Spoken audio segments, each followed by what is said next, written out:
Time being 6 o'clock, we'll call the meeting to order. Please rise for the Pledge of Allegiance. I pledge allegiance to the flag of the United States of America and to the republic for which it stands, one nation under God, indivisible, with liberty and justice for all. Roll call, please. Healy. Here. Clemish. Here. Swenson. Here. Kettering. Here. Lost. Here. All right, item number 3. Does anyone have a reason to abstain for financial or non-financial conflict? I do not. I don't. No. And no. So no conflicts of interest reported.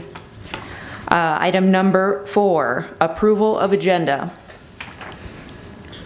I would entertain a motion to approve the agenda. I move So approval. moved. Second, Clemish. All right, I'll give that a motion by Don, second by Dan. Further discussion? All in favor? I suppose we should do a roll call vote on this. Go ahead and give a roll call vote. Kettering. Yes. Clemish. Yes. Swenson. Yes. Healy. Yes. Lost. Yes.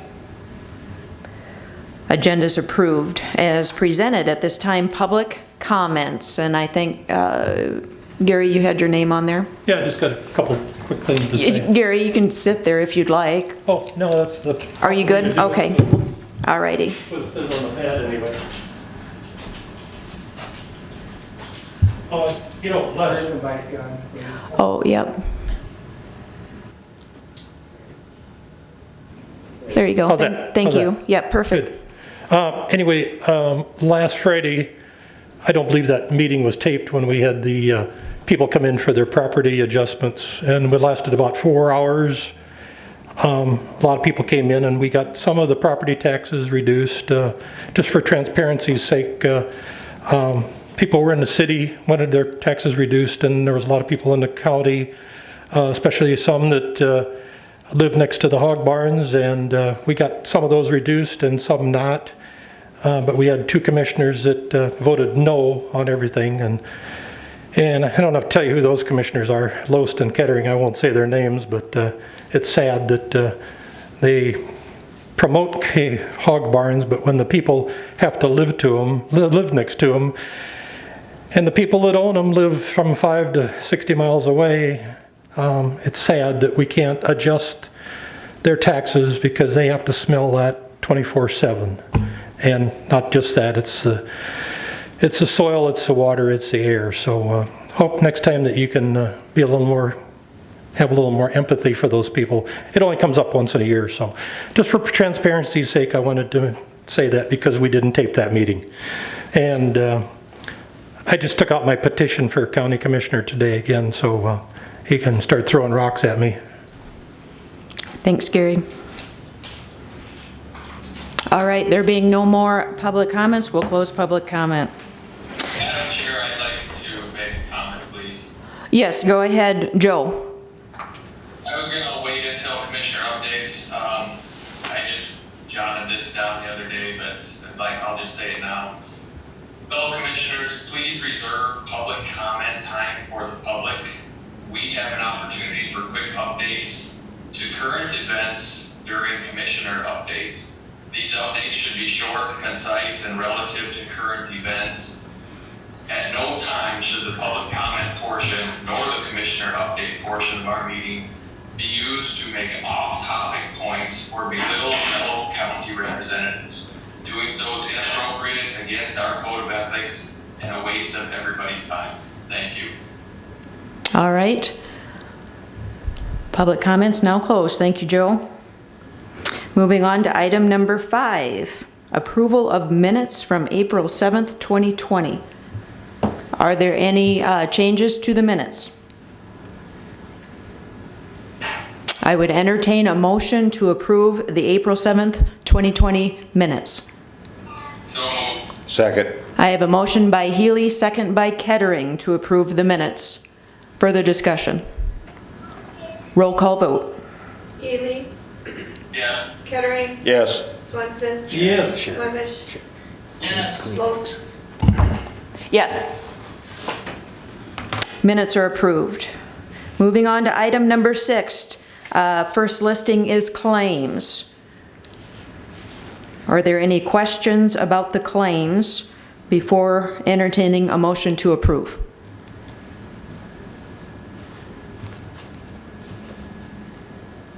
Move approval.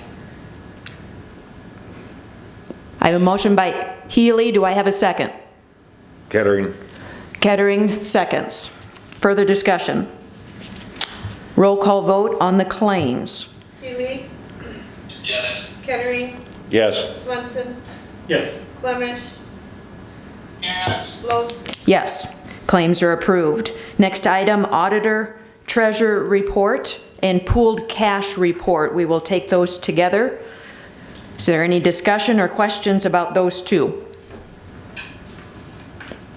I entertain a motion to approve the auditor treasurer report and pooled cash report.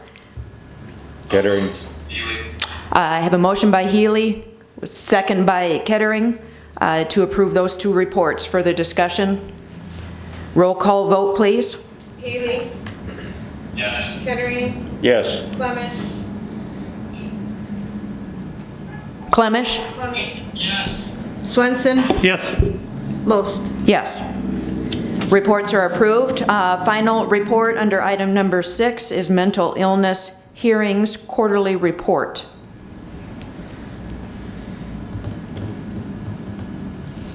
Question, Patty.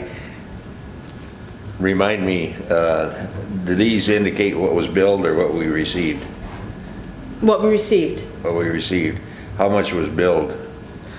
that I don't know. And you know, the most of the counties do pay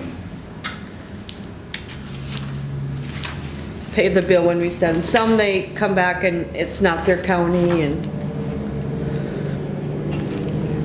but then the majority of them pay. If there are no further questions, I'll entertain a motion to approve the mental illness hearings quarterly report. So moved. Is that Healy? Healy. Do I have a second? Second, Clash. I have a second by Kettering. He just beat you to the buzzer. So motion by Healy, second by Kettering to approve the mental illness hearings report. Further discussion? Roll call vote. Healy. Yes. Kettering. yes. Clemish. Yes. Swenson. Yes. Los. Yes. All right, item number 7, Mr. Solacek. And actually, the first one on there isn't really yours. I just snuck that on your listing. Agribusiness grant resolution.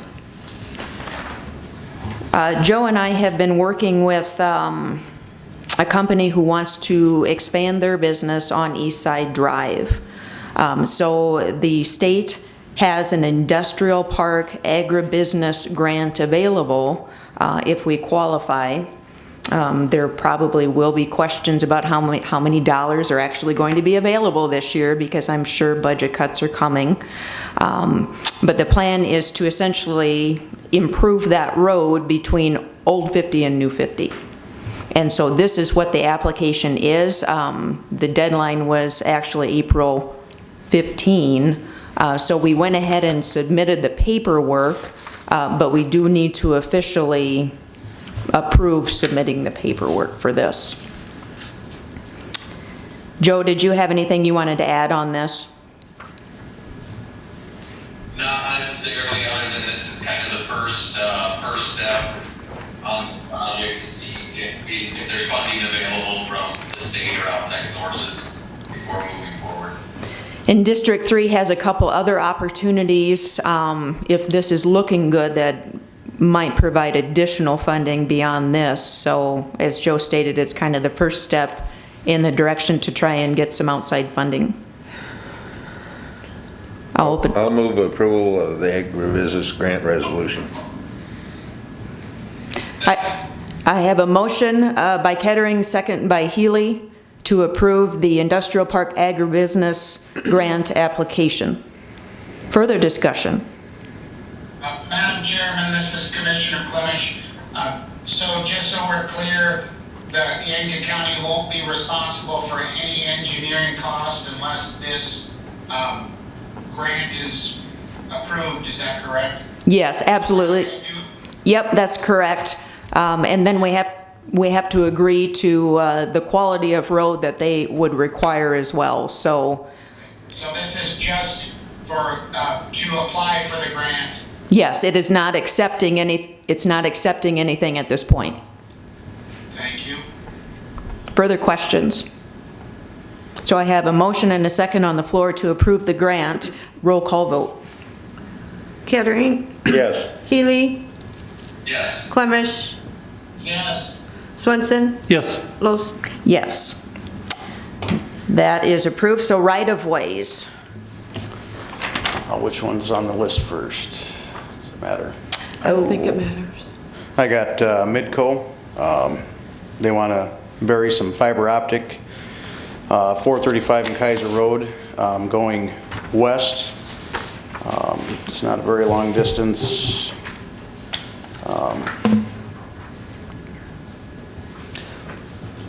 Just beyond, it'd be roughly 1,600 feet, 1,610 feet is what the proposed, starting in the north ditch and then going over to the south ditch. Mike, did we have some drainage issues on that piece of road a year ago? Yes, we just started, we kind of started on that this week. There's a driveway there that we have to cut the concrete on and place a culvert in and clean the ditches out. Talked with the DOT on it. We want to get the drainage to go east to 435. So it sounds like everybody's on board with it. So was going to start it this week, and well, plans have changed. We're doing a few other things with the department right now, so hopefully next week we'll get to that one. So. Further questions on the right-of-way for Midco? I would entertain a motion to approve the application.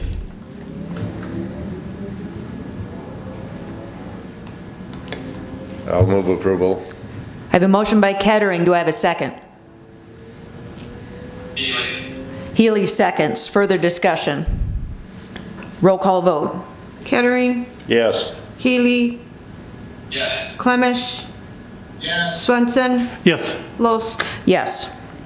Motion passes. The next one is for Bonhomme Yankton Electric. Pretty much same thing there along Tabor Road, and then going north on 435, they plan on burying some overhead cable. We discussed it with them. I guess my biggest concern is don't plow it in over a culvert, you know, so, because we have found that. But other than that, I don't think it's too big of a deal. If anybody has any questions? Sorry, Mike, what was your concern? Couldn't catch that. My only concern with these utility companies is so they don't plow it in over a culvert. Because last year during the flood season, we did find that happen in a few places. It's not fun to deal with. Further questions on the application by BY Electric? I would entertain a motion to approve the application. Move approval, Clemish. A motion by Clemish. Do I have a second? Second by Healy. Further discussion? Roll call vote. Clemish, Yes. Healy, Yes. Kettering, Yes. Swenson, Yes. Los. Yes. Motion passes. Approve fuel bid. We rebid fuel. We had two bidders. We had CHS, which is the company that supplies us with fuel for the last 2 to 3 years. Then also Stern. I guess I recommend going with CHS. I know they're a little higher on the gas versus Stern, but I guess on the fuel price, they are much cheaper by 30 cents a gallon, and that's our main consumption is diesel. This would be good for up until April of next year also. And I did advertise for a 1-year contract and a 2-year contract, and with the fuel prices doing what they're doing, nobody felt comfortable at the time, even though the one bidder suggested doing a 2-year contract, they decided not to at the time. So this is still a 1-year? This is a 1-year contract. So I looked at the bids from the last time they bid, and we're anywhere from 12 to 20% decrease in that first bid, so it was worth your time. Yep. And then right now we're filling up right now. Most likely tomorrow we'll get a tanker load in, and it is a better price than what is on here right now, but what worries me is what's going to happen 3-4 months from now. Yeah, you never know. I just had a question. Now, with this contract for a year, do we have to purchase a certain amount in that year? They just ask what we feel is close to, and looking in the past, it's been roughly 55 to 65,000 gallons. I'm just thinking, I mean, who knows what the market's going to do, but say 6 months from now, the price is 50 cents a gallon versus $1.29. Can we just not buy any from him then? Or do we still have to buy this for what, $1.59? Well, it's a contract, so we're kind of locked in with them. Locked in, okay. That's what I needed to know. Okay. Because I know, I'm sorry, was Dan talking? What's that? Was Dan talking? No, I think we've got somebody else on the line. Go ahead, Gary. You're fine. Well, anyway, Madam Chairman, Oh. I have a point of order. Could you just announce that if you're on a phone, to please mute your phone because you're interrupting the conversation? Thank you. Okay, thank you. You just did that. Go ahead, Gary. Anyway, I got to thinking about, it was probably 2008 or 9 or something, and I can't remember if it was the city or the county. But you remember what happened about when Obama came in and the fuel prices went to $5 and some cents a gallon for diesel. That was us. Yeah, well, Gershner Oil had a contract, and they wouldn't give them city or county that price for, it was a couple dollars more, and he refused to do it. I don't think he ever did fulfill his contract, and I don't know what happened, but that's what I got to thinking of. That's why I asked you that question. Yep. No, I've had that discussion with them, so. Yeah, okay, yeah. Sometimes those contracts aren't worth the paper they're written on. Right. But anyway, thank you for doing that, Mike. Yep. Hear a lot of good things about your guys. Thank you. So you are recommending the bid from CHS? If there's no further questions, I'd entertain a motion to approve the bid from CHS. So move, Kettering. You have a question, I guess. I do as well. Okay, go ahead. Joe, go ahead. I know we talked about last time, how are we sitting on fuel today? As in quantity on hand? Yes. After this evening, probably about 900 gallons, and we're getting a tanker delivered most likely tomorrow. I ordered it yesterday, so it should show up, I would assume, tomorrow. I guess Is that price lower than you said than what we have now, Mike? Correct. So It'll be on the CHS bid there. The regular number 2 diesel would be about 13 cents a gallon cheaper right now. So are we gonna fill up then? Yes, on the cheaper price. I discussed that with her, so. I have one more question to you. We got number 2 low sulfur, and then we have red number 2. Why would we need the red number 2 if it's more expensive?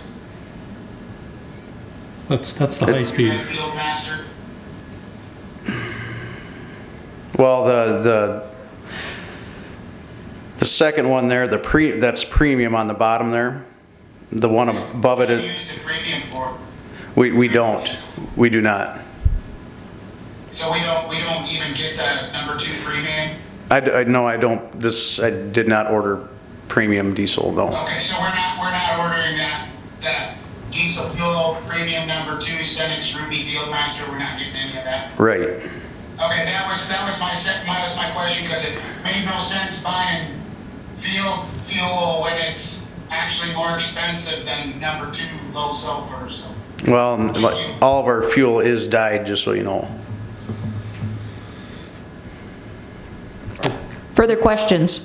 I just had, Mike and I talked a few meetings ago, and I suggested to get some more storage, and we had talked back and forth, and storage is expensive because there's EPA and everything, you know, you got to build a dike, or if you build a smaller tank. But then we just talked here before the meeting about purchasing maybe a fuel tanker. There's a lot of them on the market that the running gears, the tires are wore out, but the tanks are good. And all you got to do is get it over on site. They hold about from 8 to 10,000 gallons. About what storage we have now, isn't it? Right now, we can hold up to 11. Yeah, 11, okay. Well, that way we could have double our capacity for a minimal fee. I know these tankers, and they sell dirt cheap because they can't use them on the road anymore. I would guess maximum price you'd have to pay is, what, 4,000 or 5,000 maybe for one, Mike? What do you think? That we bought a 5,000 gallon tanker for a water tanker. We put a spray bar on it. We bought it from Federal Surplus. I couldn't tell you. It's got to be, I want to say we paid around 4,000 for it. Yeah, yeah. And I know you're too young to remember the 1974 energy crisis, and some of the other ones are too, but even though that the contracts are here and you've got it guaranteed, but if there's nothing in the pipeline, where I worked for 3 decades almost, the paper isn't worth anything, because if there's no product in the pipe, you can't get it. I remember seeing people with gas cans lined up because their limit was 5 gallons during the 70s oil embargo. So if we can have double our capacity for a mere $4,000 investment, I'd be in favor of it, but it's up to the other commissioners and Mike and everybody else. But Well, that's one thing too. We wouldn't necessarily have to buy one. That tanker that we do have was a fuel tanker. oh, okay. So You could use if we it. would get to being on a shortage of fuel, we could always. Yeah, yeah. After last year, 2 floods, and this year with this virus, who knows what next year is going to bring. You know, Let's hope it's a quiet year next year. Further questions for the fuel bid? Yeah, would it be pertinent to handle this hand to mouth for a while until things steady and then get another bid? I mean, I know we've gone twice, but I mean, crude oil was a negative $40 yesterday. We've never seen anything like that in the history of oil, and I got a feeling that supplies are going to shut off at some point, but I don't see things drastically increasing over the next future. They're talking 80-cent gasoline. I guess I would be in favor of just buying hand to mouth for a while, but whatever, like it's whatever's best for you to manage too. So. that's really not that big of a deal for me. I guess main thing is I'd have to go off of quotes, but I kind of looking for your guys' opinion on this too, because the guy could end up shooting himself in the foot either way, so. I agree with what Joe says. He's got a really good point. On the other hand, who knows what's going to happen in the world, and it could shoot up to $5 like it was in 2008. So I don't know. This is quite a bit less than we got last year, is it not? Correct. Last year it was I want to say 2 1/4, 2.30, something like that. I'm okay with waiting a little bit, but I hate to push our luck too far. Because that is one thing you do have to remember. When we go out for bid, we have to advertise it for at least 2 weeks. So if it would start climbing tomorrow, just using tomorrow as an example, but yeah, who knows what could happen. Is this good for 30 days? As soon as you guys tell me yes or no, I need to let them know so they can contract on their end. Well, my question was if we don't approve it tonight and we put it on the next agenda, Then they'll have to rebid it. then you have to rebid it. Okay.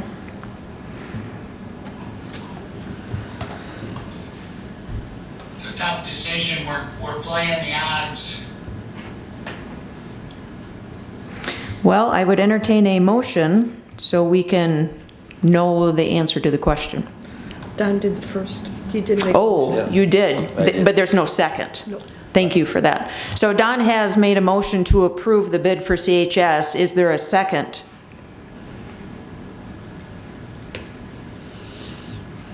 I'll ask one more time, is there a second? Madam Chairman, can I ask a question? I know we're doing motions right now, but I have one more question to ask. Sure. If I may. Yep. Mike, so I see the quote for gasoline is a lot cheaper with the other company than with this one. Do we use a lot of gasoline? No, How many gallons would you say? over the year, Yeah, I would say around 8,000. okay. All we really have that's gas is the pickups. So about, it's 30 cents difference.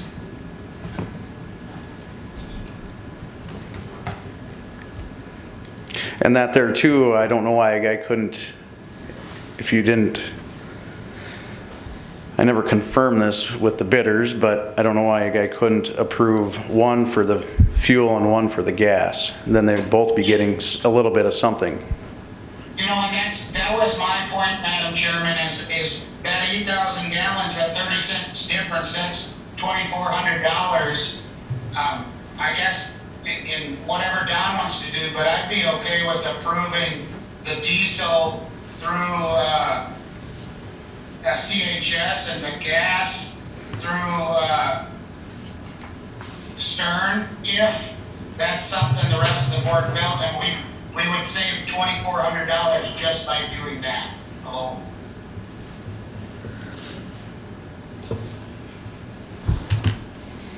Madam Chairman, I'm in favor of Dan's recommendation. Okay, so your motion died because there was no second. So there is no motion on the table. All right. Madam Chairman? Yes, sir. May I make a motion? You may. Okay, I make a motion to accept the gasoline quote for $1.2832 from Stern Oil Company and the diesel quote from CHS Farmers Alliance. I have a motion by Clemish on the floor. Is there a second? Kettering. I have a second by Kettering, so there is a motion on the floor to approve the Stern gasoline bid and the CHS diesel bid. Further discussion. Just got a question to Mike. Okay, now Dan was talking about, say the price goes up next week or tomorrow. Couldn't you order right off the open market fuel for your storage the next day from somebody? It wouldn't have to be these guys. Couldn't you get it from just about anybody? H&K or, just say, hey, I need a tank, I need a load of fuel.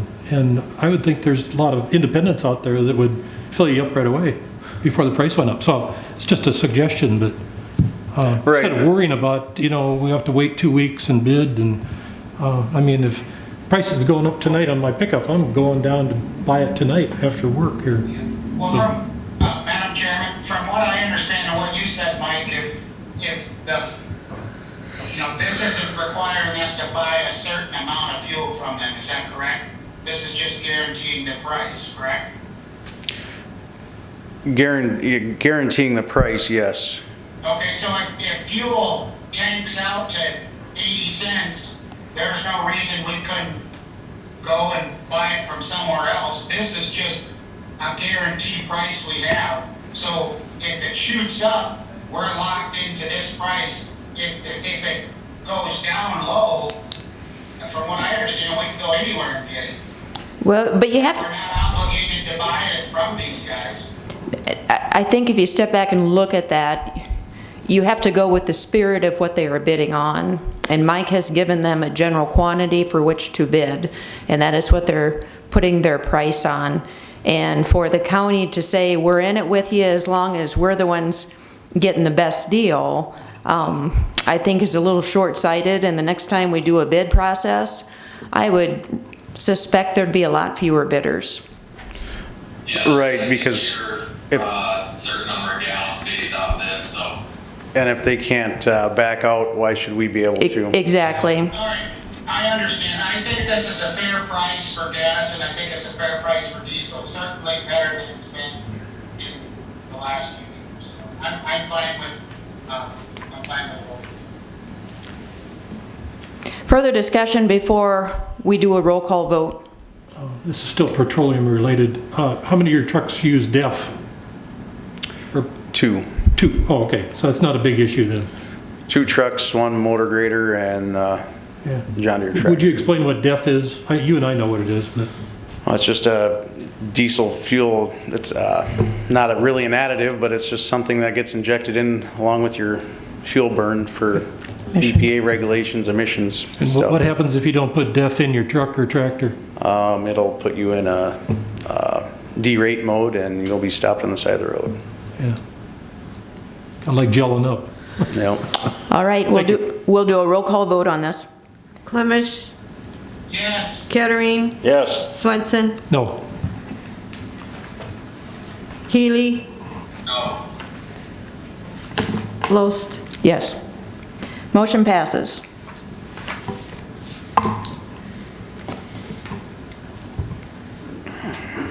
All right, letter of support for Highway 46 construction, and we don't really need to approve this. This is more of an FYI. I was contacted by the State of South Dakota Department of Transportation. They are trying to apply for what's called a build grant through the federal government, and they are just asking for a letter saying that we think this is a good project. And it was in your packet to read. If anyone has a concern with me sending this, I'll certainly not send it. But they did ask that it be submitted by May 8. So were there any concerns about the letter? All right, I'll take that as approval. So it was just an FYI that that'll be sent off. And finally, Yankton County Highway Department Agreement for Use and Restoration of Hall Road.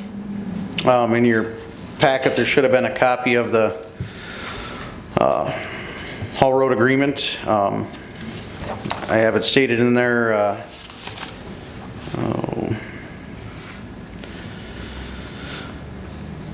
about the surfacing material and place, condition of culverts, ditches, and bridges. I have it all pretty much covered in there. Did you guys see anything that you would like changed on this? Mike, my copy says 7 tons per axle. I believe we moved that down to 6. Yep, I must have not gave you the correct copy. I got that changed, and then in the second paragraph there, I added bridges, and then also in the third. So, Mike, how does this affect previous haul routes like to Napa Junction? You know, we've had reports that they're using roads that aren't on the prescribed haul route. Can we initiate a re-signing of the agreement? yeah, I would, I don't know, Rob, could we go back and have them re-sign a different one then? I thought that they had one in their original agreement that was a haul route, not like, this is more of a temporary haul route, I think. That's how I view this document. This is for, say for instance, gravel pit. Yeah, this is not permanent because there's actually a start date and a completion date on it. Right, so this would be construction of something. I thought the Napa had a long-term one with their development, their site development. Seeing that there, That was before your time. I would have to do some research on that. I think they did have a haul route. Yeah. Further questions? You're just looking for general feedback on this? Right. Okay. Were there any other concerns or things we need to add to this before Mike can go ahead and use it? Should we reapprove it with the changes? It is gonna look like a resolution, is it not, or is it just an agreement? Do you want us to, approve this for him, or how do you want to do that, Madam Chair? Well, it's not applicable to any entity, and I would think that if he wanted it approved for a specific site, he'd come back with everything filled out. All right. Is this something where? And I was gonna say, do we even need the commission to approve things like this? I wouldn't think so. Because the way it's stated in here, There's no- and that's the way it was stated before, it's highway superintendent, so. Okay. Yeah, I wouldn't think so. I think during the CUP hearing, if planning and zoning or the BOA said, we request a haul agreement between the township or the county and the applicant, it would be approved at that time. This is just, I see it as guidance for, so. Sounds good. Okay, and Rob Clemish said that Mike has the authority to sign these on his own too, so, Okay. all right. I think that completes your list. Mike, do you want load limits? What's the status on them? Are they off? Yes, the load Okay. limits have been off, been a while. Okay. It's right around Easter. Yep. Yeah, the roads actually fared fairly well. The only other thing, I know it's not on the agenda, but right now, our part-time summer help is a college kid, and he's been really good for us. We're getting him his CDL. My plan is to put him on the crew and do all the main work on the maintenance and stuff. But anyways, in the past, he's been mowing the bike paths and just doing little odds and ends. I guess I would like to hire another part-time, whether it be a high school kid, college kid is what I'm after. Just looking for opinion on, do I need to advertise for that, or if And you were looking less than 20 hours a week, I would like, yeah, something like that, 20? somewhere in there. What's the reasoning that you need that extra person? Well, it's just to help out instead of, like I said, the current kid that comes and helps us, I shouldn't brag him up at a meeting, but he's been really good. We need the help. Our weed department, Jim and Scott, they'll be leaving the highway department here shortly to go to the weed department, so then that knocks us down to 14 guys. It'd be nice to have one extra full-time guy in the summer, and then we could put another part-timer just to do the bike paths and other little odds and ends. Because we have. I see what you're saying, and I understand everybody needs help, but I guess I'm pretty cautious about adding any more people, even part-time, with everything that's going on. So I realize the need for additional help, but. Because last year, we replaced 2 guys that retired. So we are still down 1 guy. We never replaced myself. You're irreplaceable, Mike. But I'm just saying, so we are still short 1 guy on the crew, 1 full-time guy, which I'm good with not having to get another one as of right now, but.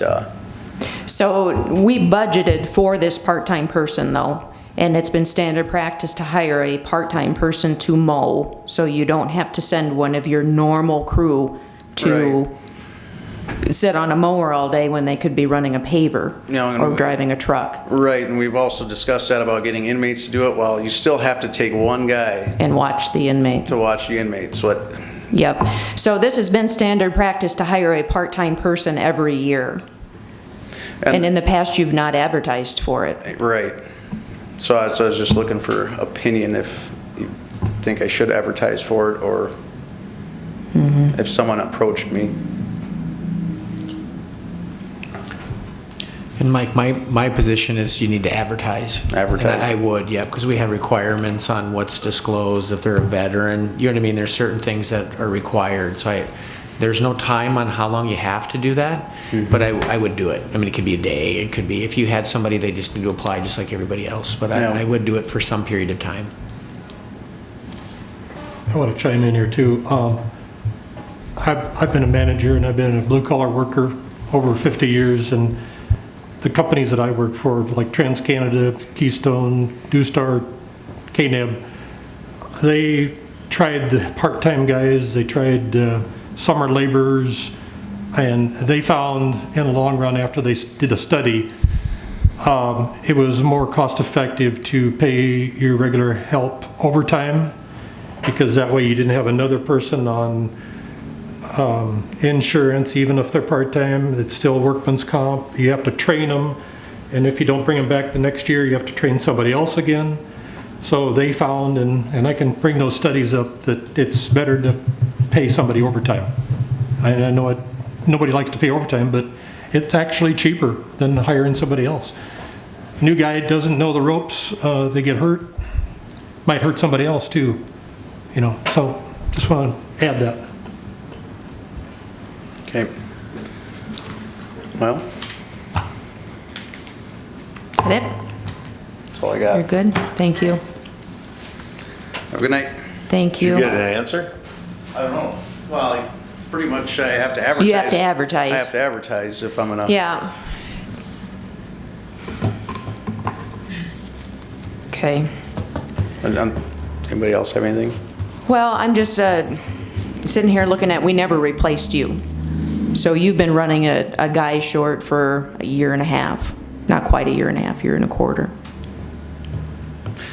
It's the only time it really, well, in the busy summertime, it's tough, and then wintertime, well, if someone's sick or on vacation, snows, well, I gotta jump in a piece of equipment, which I have no issue doing that. The guy you're hired for to work on with your other crews, he's gonna be done in September or sometime, right? Mid-August, early August, So we're talking about 3 months. So he's looking at full-time for 3 months, and that's the way it was in the past. right? You know, he would come in mid-May, work 40 hours a week, and Yep, that's how in the past, we've had him on, last year, we had him on the rollers, okay. running equipment. He's pretty sharp. So is everybody good with, Manny just texted me about a message. okay, someone's on the line who needs to mute their computer? There's a user named Brenda, please mute. Thank you. Okay, so is everyone good with Mike advertising for essentially a full-time employee just for the summer months like we have done the past years? Yeah, Mike, if you're confident in his ability and can make sure he's put to work, go for it. You're the manager. So since he's still on the payroll, do I have to? Because we've had him all winter, Okay. winter break, fall break, you know, So he's been working intermittently. on and off throughout. Is it all right if we just extend him for the summer without advertising? Yeah, I thought you were talking about hiring somebody else. Okay, Well, with him, I would like to hire a part. so then you would also like a part-time person? Yes, that's what I was after. Okay. So do we Because- have opinions to give Mike on if he can go ahead and advertise for the part-time person as well? So we're gonna advertise for another person? No, we're just going to advertise for one part-time person for the 20 hours. For another person?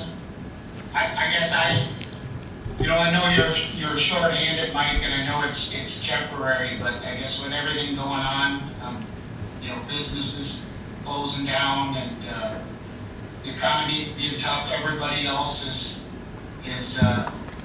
doing what they can to reduce their employees. I guess I just, at this point, you know, I would rather, can you get by without another part-time person?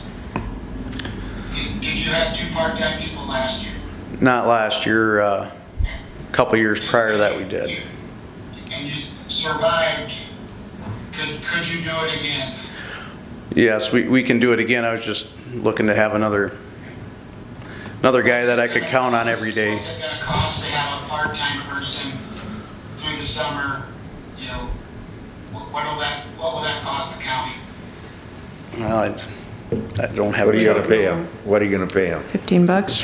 Figuring around $15 an hour. 15 to 20 is that's, 300 a week. That's 600 a week, 2,400 a month, 3 months, 7,200 bucks. Yep. I'll finish. Can I say something?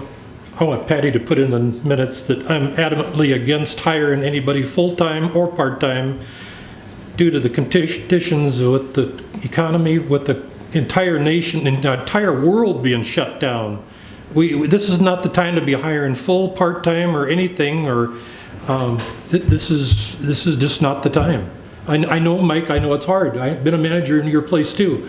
Sometimes we have to wear 2 and 3 hats, but everybody's gonna have to cinch up the belt because we can't hire people. The public is in outrage right now. If you people would go out there and listen to them, we're spending way too much money and not saving enough and squandering some of it. But I don't want to hire anybody. I don't want, it's just, you're just gonna have to get by without. Thank you. Jody, have any thoughts? I respect whatever your decision is on that.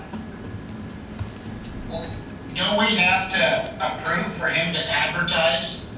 I would think that would be the case. I mean, what's stopping any other department head from saying they need another employees and just add them? I guess And you can approve it, it's not on the agenda.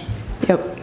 So we can't approve anything tonight anyway because it's not on the agenda, but what we need to do is give Mike some direction as to the general. If he comes back and asks and it's going to be a no, there's no sense in him wasting his time. So I guess that's the general point of the conversation. I think no matter which department you go to, everybody could use more help. I guess I'm just not in favor with the current economy and everything going on. I think we need to lead by example and do the best we can to save the tax dollars. So I guess I would not be in favor of it. I know we could probably use the help, but at this time, I can't support that. So the current person that I have that is already on our payroll, am I supposed to? No, you can use him. The current person you have working, I don't have a problem with it, but I guess from what I understand, you wanted to hire the part-time working now. I'm okay with that, but I thought you were saying you wanted to hire yet another one. Right.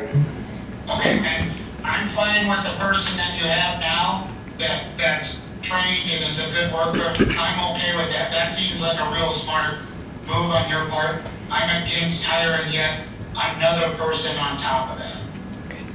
So I think you've got good direction. Okay, that's all I needed to know. All right, thank you. Thanks. Mike, is Jim coming in? No. So the next item on the list is number 8, state, Thanks, Mike. South Dakota State weed contracts, and Jim is not going to be here. These are the same contracts we've signed for the last several years. And it's just so Jim and his assistant can control weeds in the state ditches.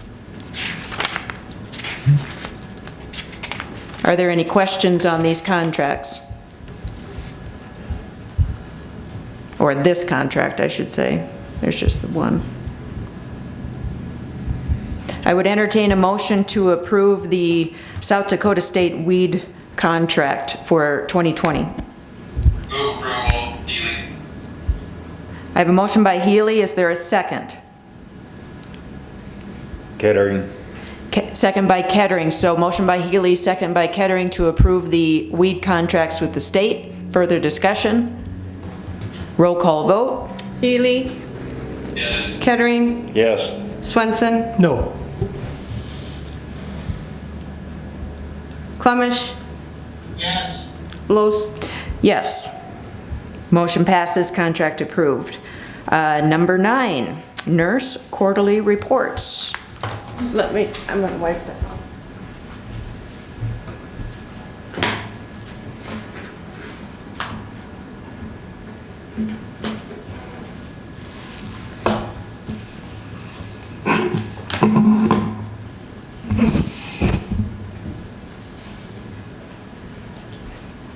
Hello? Good evening. Good evening. So, did everybody get a copy of the nurse report? Yes, thank you. Okay. Does anybody have any questions? Were there any questions about the nurses' report?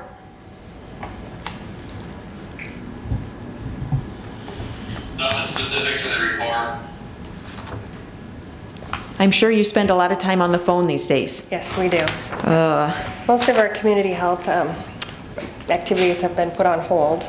All of our WIC services are being done by other offices in the state, and Julie and I are focusing solely on the COVID-19, so that's about it.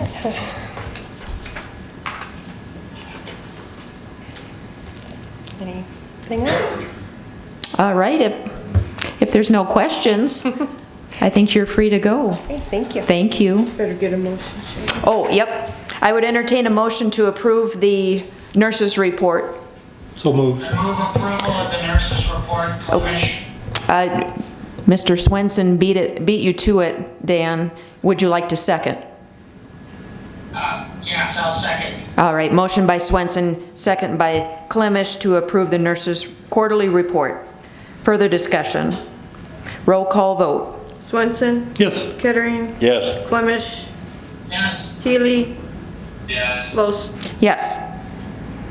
Report approved. Ambulance quarterly reports is also under item 9. Welcome. Thank you. I don't think she touched anything. What's that? I don't think she touched anything up there. Do you want me to wipe that Oh, down? no, I'm good. I'm good. I'll wipe on the way out, so. Okay, evening, everybody.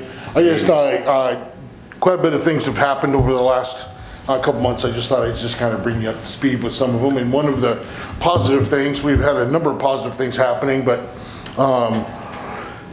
we have 23 students that still in our EMT class that we started in January, February. And when we went to the, nobody can, the social distancing, we switched that class over to Zoom for the lectures. And believe it or not, once we did that, we were getting 100% participation in the lectures. So Yeah. it was that was a very positive thing. Now that the class is kind of winding down, we are in the process of trying to get them tested and get the practical tests done. Then Troy put together a really good plan to do that. They got a lot of positive attaboys from the state EMS office. So hopefully in the next week or so, we're going to have all them have their practical tests completed. And then the written exam will take place when Pearson View opens up again, and I hope that happens. They're talking about May 1. That's a computer testing site that they all have to do that with. And also, we did have picked up 3 students that are going to go to paramedic school out of this class. Great. And just to kind of remind everybody that that's all this is covered, salaries for teaching the class, and the paramedic course is all covered by DOL, Department of Labor grant money that we had secured so many months ago. The other thing is that we're working on this department of, the data collection for Centers of Medicare and Centers of Medicare Services, Medicare and Medicaid Services. That kind of got, with all the Corona stuff, really got buried. But there's some software that it's called the Amber software that really helps in putting that data together. And I applied for a grant through our buying group.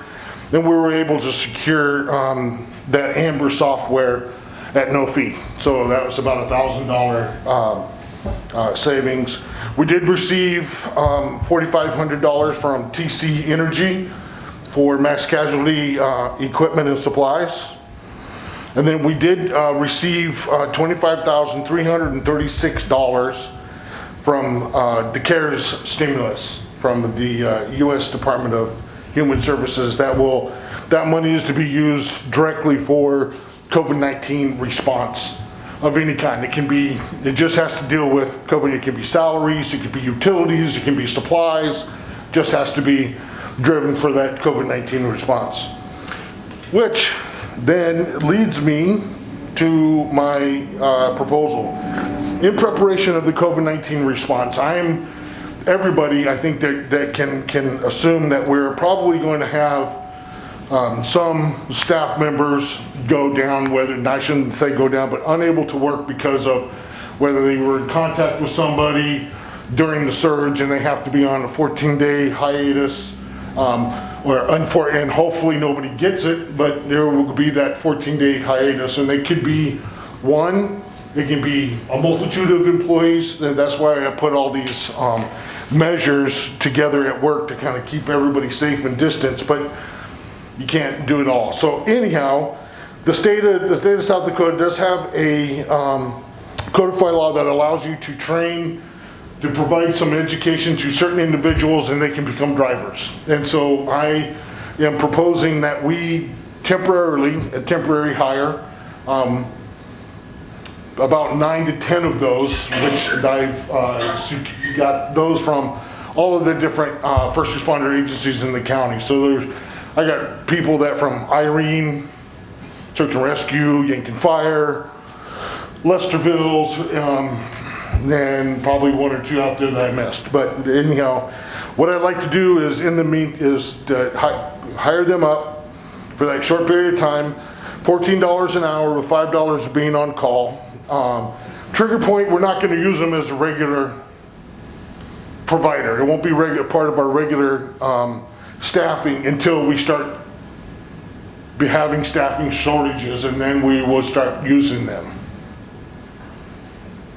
And also might be, I talked to the hospital today, we may have to put on, during the surge, we may have 1 or 2 days where we have to put on a third crew. And that would be a place that we can get some of those employees from them, or staff members to staff ambulances. I wouldn't really see it being a huge impact to the budget, because they're going to be supplementing, kind of plugging into already staffed position or already budgeted positions. Though my budget the salaries has a little bit of flex, but not a whole lot, but we do have the $25,000 stimulus to help cover that. So these are positions that you will not use until we get into a pickle? Exactly. I like the word pickle. That works well. Okay, Yeah. so they're just, and the challenge is you can't just hire anybody. Right, and I was trying to, because and I have to follow some rules because, CMS, Centers of Medicare and Medicaid Services, have some rules, and the state has some codified laws that I have to work within, although they both are really getting gray right now, as you can imagine. But we still have some rules that we have to follow, and we don't want to get to a point where we can't bill for our transports. And that's where I'm trying to avoid that. Mm-hmm. You can put a bunch of Boy Scouts on it, but you couldn't bill. Right. Does that make sense? Yep, absolutely. Okay. So is this something that we would have to advertise this since it's, okay. Oh, we do have to advertise it for? In my opinion, you have to advertise any position. Every position. Okay, yeah, you're probably right, I do. So this will essentially be a position you might not, even if you get so-called hired, you might not get paid a penny for. Correct. So if that makes sense. And the reason we're doing this is so we can get them on our workman's comp. Just in case. I don't have volunteer position, you know what I mean, on the books, if you will. Yeah. We could do that, but I don't know if it's really fair to ask people to volunteer their do time. Something extra like this, above and beyond what they normally do at Lesterville, and ask them to do something without giving them a little bit of compensation. Yep. Questions from commissioners on this point before we move to the rest of the report? So if you hire these guys and they're from Lesterville or Irene and they're on call, do they come in? Are they required to come in? Yes, they will, yes, and a lot of them are already working in town, you know, I can think of 2 or 3. What's that? How about during the night? At night, they'd have to be here, yes. So you're still, the rule's still gonna stand that they have to, if they're on duty on our first crew, they have to be at the station and respond. If they're on second crew, they have to be within the city limits, to be able to respond in, yes. So there's no change in our response, no change in the way that we currently operate. Steve, when you have these people come in on the night shift or the weekend, like when I used to work, we'd get a shift differential, a little bit extra pay. No, we don't. You don't do that? You're just getting No, straight the county wages whether doesn't you offer work shift midnight till differentials, no. 8 in the morning or No, they 8 in the don't. morning till 4? No. There's no shift differential, not built into any budget. Yeah, okay. Dan or Joe, do you have any questions on this? Yeah, what happened, okay, so I've talked actually to a couple of firefighters that have reached out to me, and I guess from their perspective, they'd just be willing to do this for free and volunteer. I can understand and respect the point of paying somebody as well, but how many of these positions do you anticipate you'd like to create? Well, when I threw the email out just to kind of see if there was support out there, I immediately got 10 names back. Yeah, but I mean, we don't need 10 drivers. We might. What's your number of people? Dan, you need to understand that what we're doing here is dealing with the situation that if one bad thing would happen, we could lose 3 or 4 staff members. If we got one person infected, we could lose 3 or 4. So that's what I'm preparing. I'm trying to get prepared for, say the worst case scenario. Hopefully I'll never have to use them, but that's what I'm looking at. And Sure, yeah, I understand that. Well, I guess, with that thought in mind, would our insurance cover this person? Say we have this driver, he's volunteering for us, and he gets COVID-19, is our insurance gonna cover him? How does that work? Well, if we don't have any volunteer slots in the handbook for them to fit into, but basically what it is just covering through our workman's comp. And if they're, so you want to cover them with workman's comp, and that's kind of a flat rate. So it doesn't matter if we have 10 people on the service or 20, it's a flat rate for workman's comp. So in regards to if they were to get COVID-19, then those new Department of Labor, right? Department of Labor has that COVID-19 package that says you can get 2 weeks off for, 2 weeks off paid, but the federal government's paying those wages, just like any of my current staff members. And that goes off of the average hours, being as they would be part-time, it would go off the average hours worked in the past 6 months, and if they're less than 6 months, you go off of that 1 month, or I think that's what it opened it up to is in FMLA available after 1 month. So I think it's good idea to have these guys on the roster or sitting in the bullpen. They're not costing us anything to sit there, and if we do have staff go down, I think most other offices hopefully have some sort of backup and we can limp it along, but I think it's pretty vital that we keep the ambulance service running. No, I'd agree, but are we talking about having 10 of these positions, 10 of these guys standing by? And then my question is, if we have these 10, what kind of training are they gonna get? We're gonna certainly wanna have them train on the ambulance, so it's not the first time they hop in it as they're going on a call. okay, and so How are we gonna do that? So here's what I envision how this would work, is we're gonna advertise for potential temporary position in case our crew goes down, and 10 people are probably gonna send in their interest. So Steve is probably gonna rank them. And if the time comes when we lose 3 or 4 people, he's probably going to pull 3 or 4 of the top names off the list. And they're going to essentially fill that slot and be an employee at that time. And so part of the qualification is going to be they have to have certain training to come into the job. So Sherry Lose cannot apply for this because Sherry Lose knows nothing about EMT, starting IVs and all that kind of stuff. So there is going to be some pre-qualification as part of the application process. Does that kind of answer your question, Dan? And if I can add just to Dan's, to answer to a little other add, is that the state has some very specific criteria for these drivers, like certain types of training. One of those is CPR, infection control, HIPAA, operations, and emergency vehicle driving. And I've already, 2 of those we can get free online training. I will do a HIPAA education to them via Zoom. Troy will do an EVOC training with them via Zoom. Probably the qualification is going to have to be that they're already CPR certified, because I can't teach CPR. That's something that can't be taught right now. So that's the questions and so the education is going to cost us very little. Sure, I understand that. And just to clarify, this is only ambulance drivers, correct? That's it? Yes, I think so. Yes. I think so. Yes. Only ambulance. Steve, when you're an ambulance driver, what kind of commercial driver's license do you need? Just a C, just a standard. A Class C? Doesn't have to be a hazmat? Nope. Or anything? No, it does not by Okay, state so statute. that helps you out there. Big time, yeah. Yeah, otherwise if you'd have a hazmat, you got to go to Sioux Falls. Right. And Right. yeah.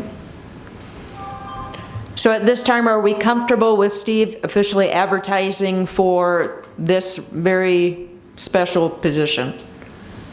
Yes. Okay, so we need a motion in order to do that. No, just, you're authorizing him to. Okay, when so you we don't need a approve motion them- at all? When they prove them, then they, right? When they Okay. approve them, they I have can make a to motion. bring the names back for, Yeah. okay. Yeah, Yeah. so, and hopefully you don't have to use them before our next meeting. Yes. How many positions are we talking about? I'm talking 10 right now, and then kind of leave it open and see what transpires. I mean, I have, there's other options out there that we might be able to tap into, but, you know, we like someone said, maybe Sherry said, we just can't go to, you know, Department of Labor and hire people. They have to have some kind of level of training and level of responsibility, and, you know, we just don't want anybody out there operating our expensive equipment and taking care of our patients, so.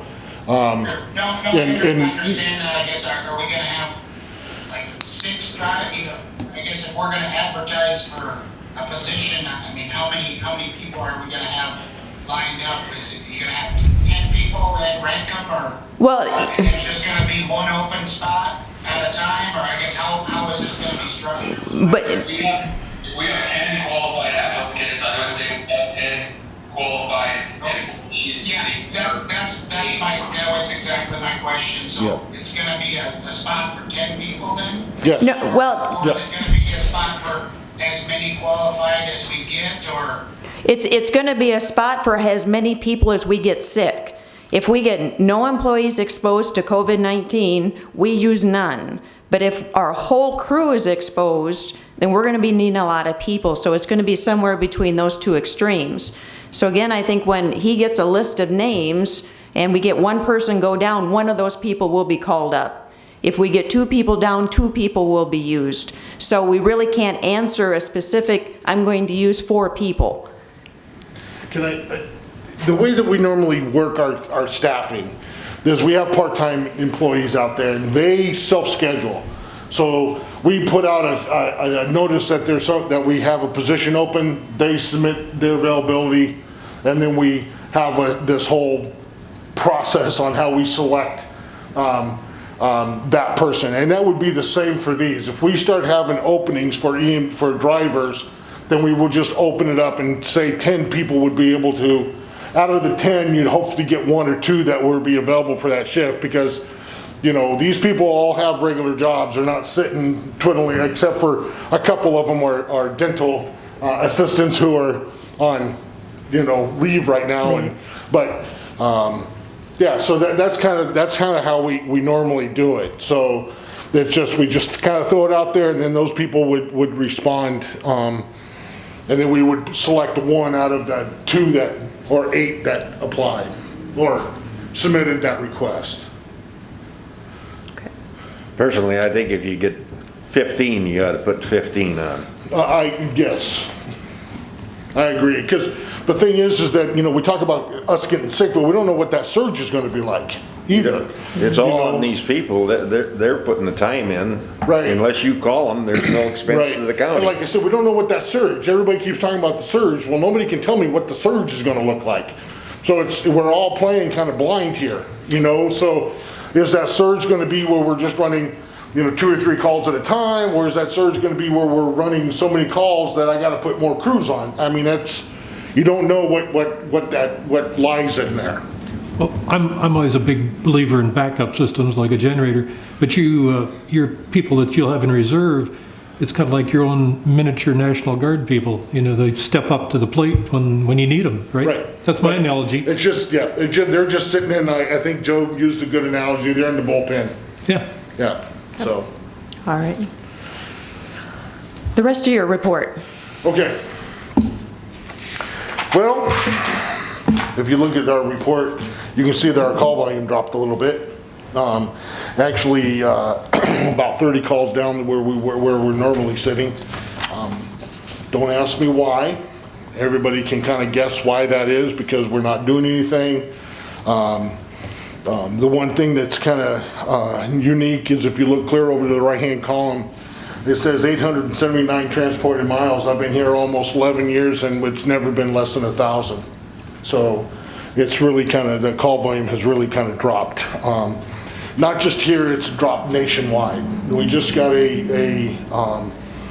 just today, a survey came out, or a little article came out that talked about pulling data from 2,600 different ambulance services, and heart attack responses are down 25%, strokes down 20%, and motor vehicle accidents are down 45%, just nationwide. So, don't know why. We're all home. Everybody's home. And a little tidbit is, check with your vehicle insurance. I just heard that, I read an article where some of them are giving Refunds? So, so anyhow, here's the report for the last 3 months. I don't know if you have any questions. Just ask them. Any questions on the rest of Steve's report? Yeah, Steve, for the number of calls in Irene, is that the Irene area or is that the city of Irene? It's Irene's first responder area, and so that might include Irene, the city of Irene, and also may include a large portion of Yankton County. They come, I think their fire district comes almost to 81, 46 to 81, so that, and then drops down to like Marindal. So they cover a big chunk of that. Okay. So that's what those numbers are. Thank you. You bet. Other questions before we approve the report? And Patty, is it all right if we just approve the report? Yep. Itself, okay. All right, I would entertain a motion to approve the ambulance quarterly report. So moved. So Clemish, motion by Healy, second by Clemish. Further discussion. Roll call vote. Healy, Yes. Clemish, Benner, Swenson, Yes. Kettering, Yes. Los. Yes. All right. Anything else? No, that's it. I think All right. that's it. Think you have anything for me I should ask? No? Don't think so. Thank you. Thank you. All right, item number 11. Register of Deeds Quarterly Report.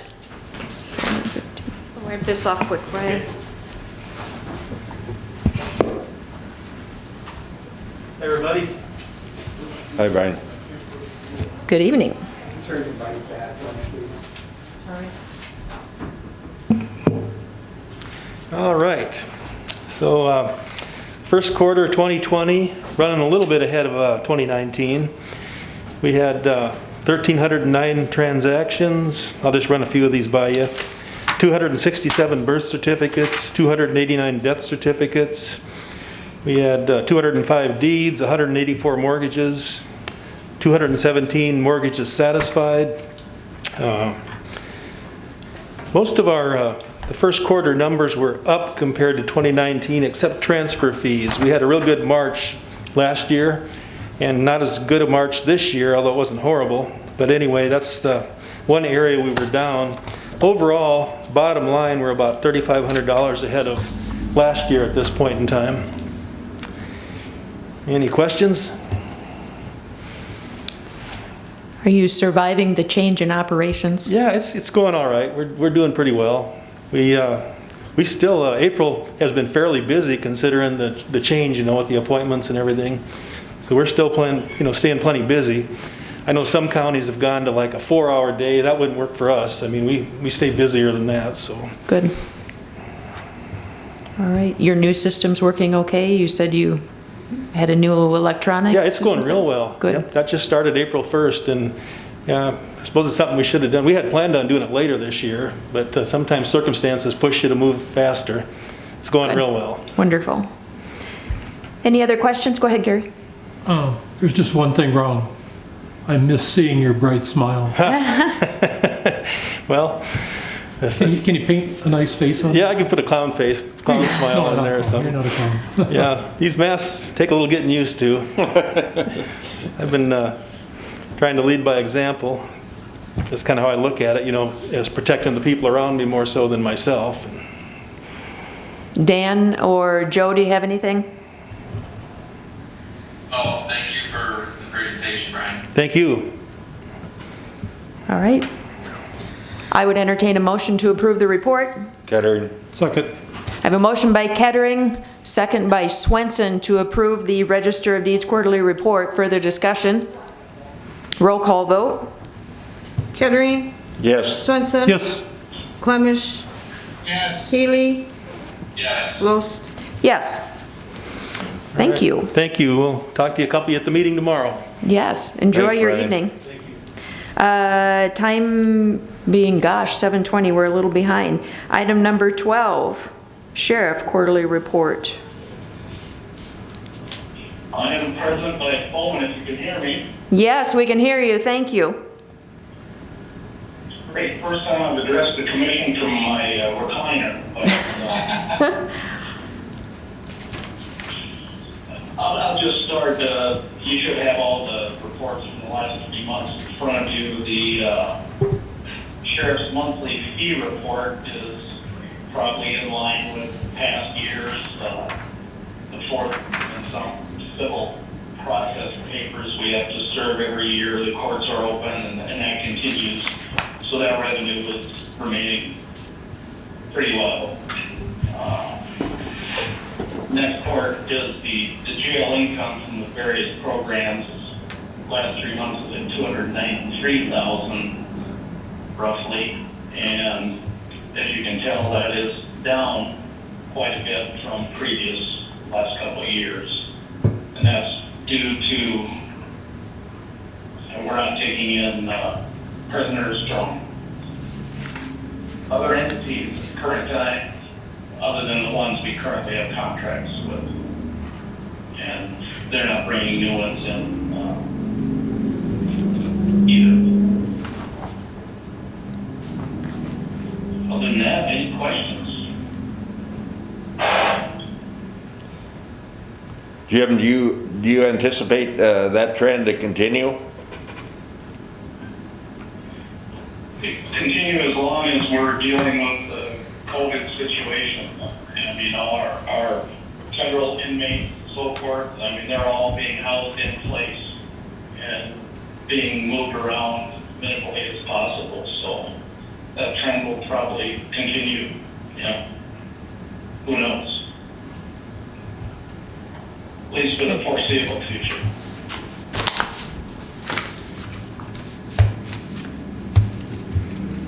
Further questions for Jim? No, just thanks for you and your staff for hanging in there, and you're in quite the environment there, so appreciate everything you guys do. I move approval. Thank you. I move approval of the report. I motion by Healy, second by Clemish to approve the sheriff's quarterly report. Further discussion. Roll call vote. Healy, Yes. Clemish, Yes. Kettering, Yes. Swenson. Yes. Los. Yes.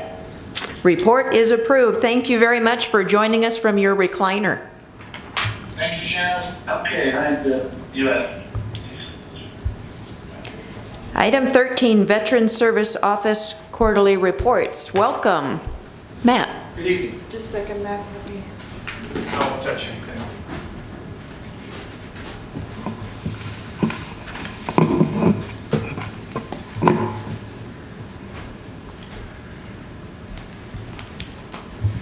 You can all hear me? Yes. Okay. Thank you. The report for the first 3 months of the year, it looked like we were going to see a pretty strong year. It went down a bit here in March, still above the context that we had from a year ago in 2019. But right after about the 13th of March, things kind of diminished as far as office pressure. And I would expect to see that to continue. Our DAV van has not been out for about 5 weeks now. A great many of the appointments that were set were canceled. So the VA is also being pretty cautious in exposing themselves to COVID. And it's one of those things. If we stay home, we suppress this thing. We don't give it a chance to rise up on us. So it's working that way with us or me upstairs. Are there any questions? Yeah, Gary. Mike, about 1,600 veterans in Yankton County? Last year, they said we had 1619. I should check again, but I would say it's pretty close to that. I get a new data sheet usually in some mid-April to early May, and then I check up on compensation claims that we received in the county, how much money is coming into the county from VA expenditures, education, pension, survivor's pension, compensation, a couple other issues, yeah. Just one more thing. I know we're all kind of fixed on this COVID-19, but there's other people dying from cancer, heart disease, and everything else. But tell me, Mike, how many veterans in the United States commit suicide every day? Last count, they figured 22 guys a day. And times 365 would be about 8,050? Yeah. Thanks. Yep. The other thing that we need to think about too with this COVID stuff is that right now we're at about 42,000 people who have passed because of this. We lost about 80 or 58,000 guys in Vietnam. So this isn't something that's fake. It's real, and we got to do something about it. So, let's get together, sit in the same canoe and row and get it done. Thanks for what you do. Thank you, Mike. Anything else? Joe or Dan, do you have any questions for Matt? No, thank you, Matt. You bet. Okay. I would entertain a motion to approve the VSO report. So moved. Second. I have a motion by Swenson, second by Kettering to approve the report. Further discussion. Roll call vote. Swenson, Yes. Kettering, Yes. Healy, Yes. Swenson, Clemish, Yes. Loest. Yes. Thank you. Be safe. You bet. You too. Jennifer won't be in. Jennifer won't be here. So item number 14, welfare quarterly reports. Jennifer's not going to be here, but we still need to look at her report and approve it. Are there any questions or comments on her report? I move approval. I have a motion by Healy,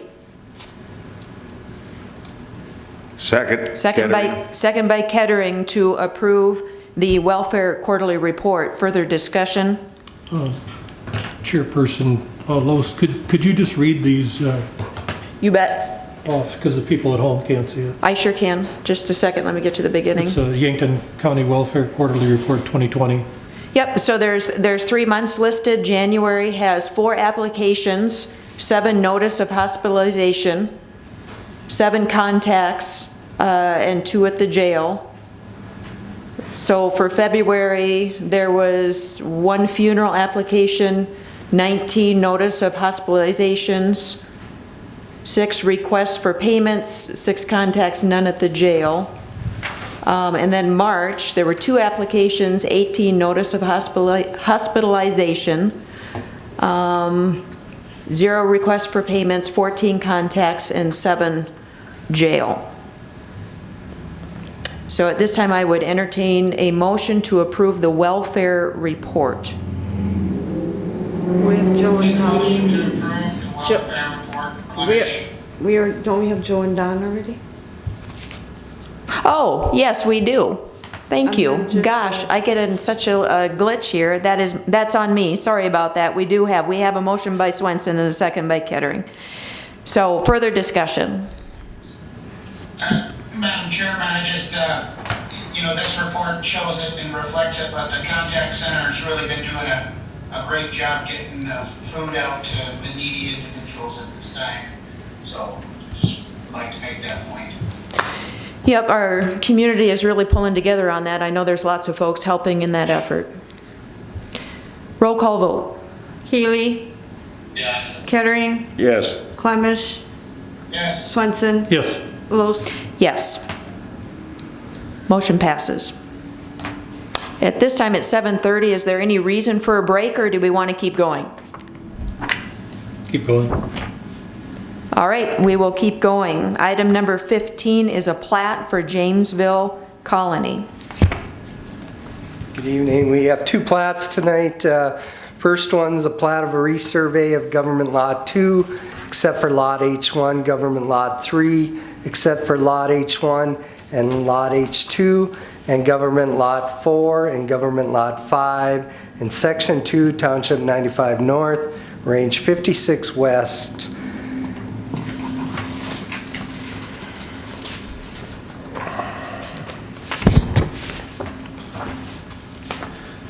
And are they platting these because the river is moving?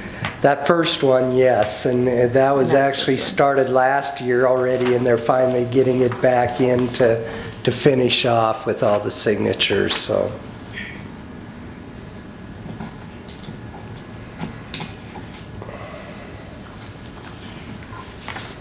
Do we have any questions for this plat?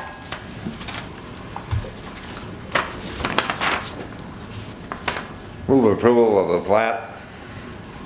Second, Clemish. I have a motion by Kettering, second by Clemish to approve the plat for the Jamesville Colony. Further discussion. Roll call vote. Kettering, Yes. Clemish, Yes. Swenson, Yes. Healy, Yes. Loest. Yes. Plat's approved.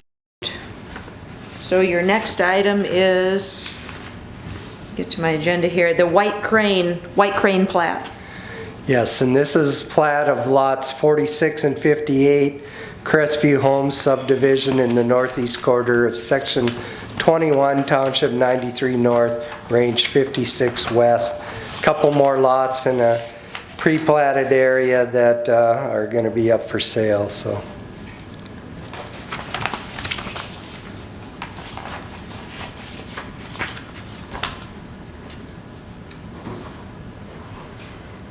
Move approval. Clemish. I have a motion by Clemish, second by Healy, to approve the plat as presented. Further discussion. Roll call vote. Clemish, Yes. Healy, Yes. Kettering, Yes. Swenson. Yes. Los. Yes. Plat is approved. Thanks, Gary. Thank you. All right, next item on the agenda is an abatement, Patty Vavra, 17. I'm here.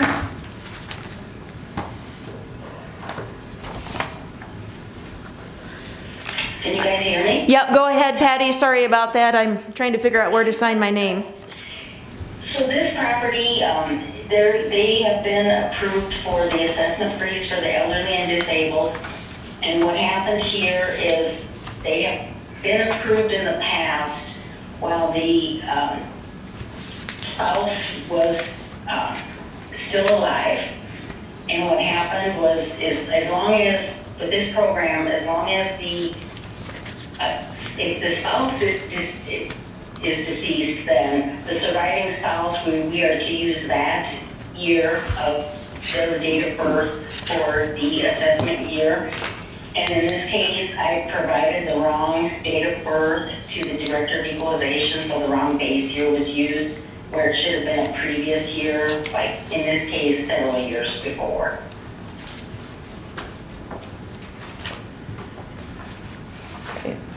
Are there any questions for Patty on this? Move approval. Clemish. Second. I have a motion by Clemish, second by Healy, to approve the abatement, which is listed at $307.33. Further discussion. Roll call vote. Clemish, Yes. Healy, Yes. Swenson. Yes. Kettering, Yes. Los. Yes. Thank you. Thank you, Patty. Madam Chairman, can we take a 5-minute break? Certainly, I need a motion to do that. So moved. This is Clemish. I make a motion to have a 5-minute break. Second. Okay, so I have a motion by Clemish, second by Swenson for a 5-minute break. Roll call vote. Clemish, Yes. Swenson. Yes. Healy, Yes. Kettering, Yes. Los. Yes, we are now in break. I would entertain a motion to go back into session. So moved. I have a motion by Swenson. Do I have a second? Kettering. Kettering, second. Further discussion. Roll call vote to come back into session. Swenson, Here. Kettering, Yes. Clemish, Yes. Healy, Yes. Los. Yes, we are now back in regular session and at item number 18 on the agenda, which is property insurance deductibles. At our last meeting, Roger Smith was here and he had handed out a sheet of paper that showed some reduction in premium if we changed our deductibles. Did anyone have time to look at those from last meeting? Right now, our property deductible is $5,000. To double that, we would only save $628. To go up to $25,000, we would save $1,836. But that's going from a $5,000 property deductible to $25,000. Under the equipment deductible, we are at $5,000. To double that to $10,000 would save $1,577. If we went up to $25,000 deductible, we would save $2,100. And then the last category was vehicles. Excuse me. trailers, which are sitting at $1,000 comprehensive and $1,000 collision. To change that to $2,500 would save $1,000 and about $1,050. A $5,000 deductible would be $1,400 and a $10,000 deductible would be $1,800. So there's not a huge amount of savings to increase the deductibles. So thoughts from the commissioners on these? Kettering, I'm in favor of leaving them where they are at the present. I have to agree with Don, especially on the buildings. Chances are, if there is damage, it's gonna be substantial, and it just doesn't make sense to have to pay $25,000 instead of $5,000. My one area I wanted to ask is, when I talked to Roger last, several months ago, he said the biggest savings that we had would be with the vehicles. And so I guess I'm wondering if some of our vehicles had, I want to say they had a higher coverage or deductible than was probably needed. Some of the older vehicles, we could look at reducing some of that. I don't know if that was addressed in this one or not. The vehicles were item number 3. Right now it's $1,000 deductible, and to go to $2,500 would save $1,000. Is that in our packet or? No, it was in the packet last meeting. Yeah, I wasn't there last meeting, and Excuse me, but whoever just commented. Michelle, mute, please. Inappropriate language, thank you. yeah, it was. So I have 2 commissioners who said that they prefer to stay at the current deductible. Any commissioner want to change? Sherry, to Dan's point, I think my understanding was on this, and maybe I was wrong, but we don't have the option to reduce the deductibles on particular vehicles. No, it didn't sound like it. Okay. Madam Chair, I agree with the leaving the property deductible. I'm on the fence on the equipment deductible. I would be in favor of going to the $2,500 for the vehicles and trailers. If I remember right, Roger's report showed that we really, I mean, knock on wood, but we really do not have claims in this department. So I have to agree with you, Healy. So essentially, if we would change from $1,000 to a $2,500 deductible, we save $1,000 a year. And so within 2 years, we've covered any future claim with the savings we get off the premium. That's the way I look at it, I guess. Okay. So I have 2 commissioners who have said that would be a good thing to do. Don or And I would concur Gary? with them too, because Roger and I talked about it too, and that would, we had very few losses, and that way we could save some money. Okay. So I don't think we need a motion to change deductibles, do we? So how about if I give Roger a call and tell him to change the vehicles from $1,000 to a $2,500 deductible? And that'd be the only change we do? Sounds good. Yeah, I think that's a good change. So I'll make a note that I will follow up on that call. All right, so that was really it for this line item for property insurance deductibles, unless someone else had something. Then we are moving on to health insurance renewal, which is item 19. So I had sent something out midweek. Was it this week or last week? I can't remember when. But Patty, Karen, and I sat down with Julie Auk and her Graber representative and went through a few different approaches to plans. If we stay with our current plan and change nothing, it is about a 21% increase over last year, which I believe is about $160,000. Somewhere around there, maybe 165,000, something like that, which is a pretty good increase in premiums. So what we are proposing, let me get my colored one up here. Whoop.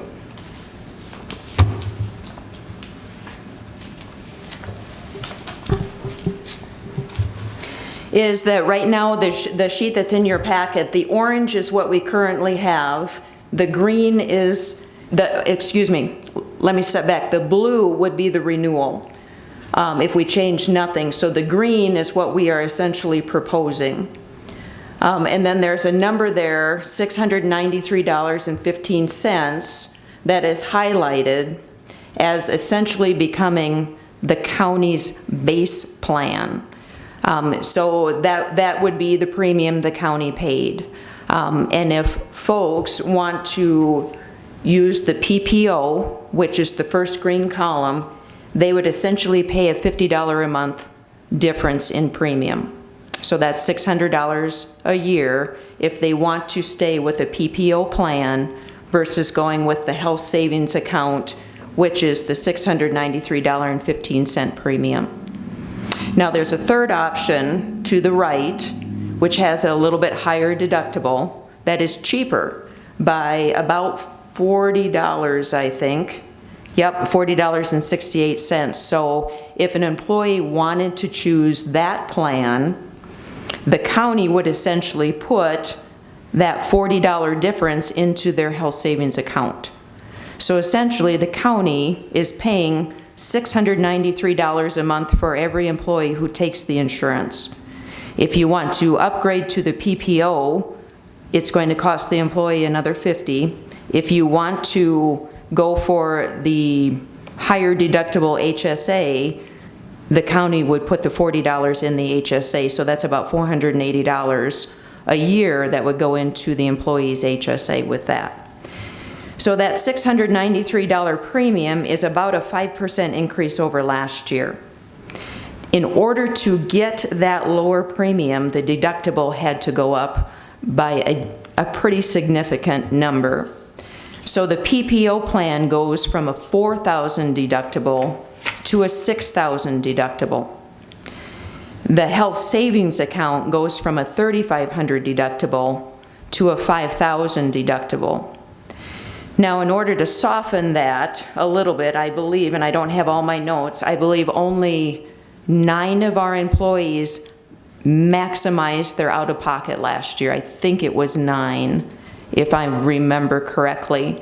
So 9 employees, if they max it out this year, will have to pay another $1,500 out of their pocket. So what I feel would be more fair to the employees for the county to cover half that deductible at $750.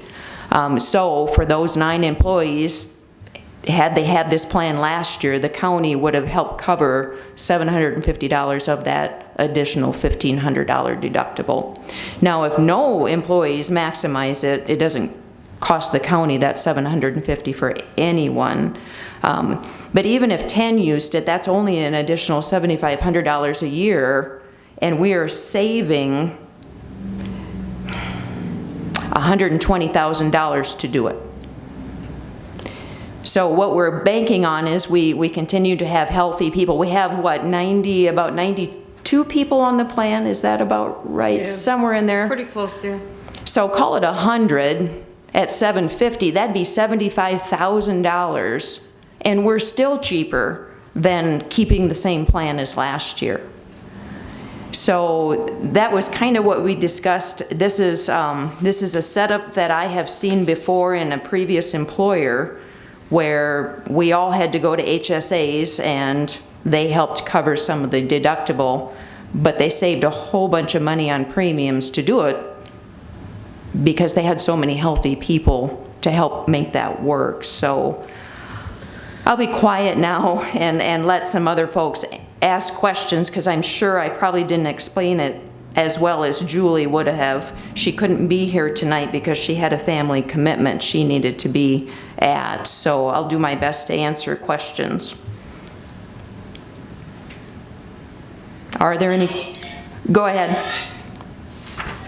The way I see this is the county essentially is working kind of cost sharing with the insurance insurance company. Sorry, 1 second.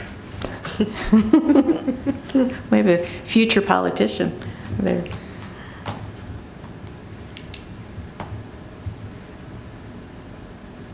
Madam Chairman, while Joe's gone, I just want to say I appreciate the work you guys, you and Julie Fisher, or Julie outdid on this.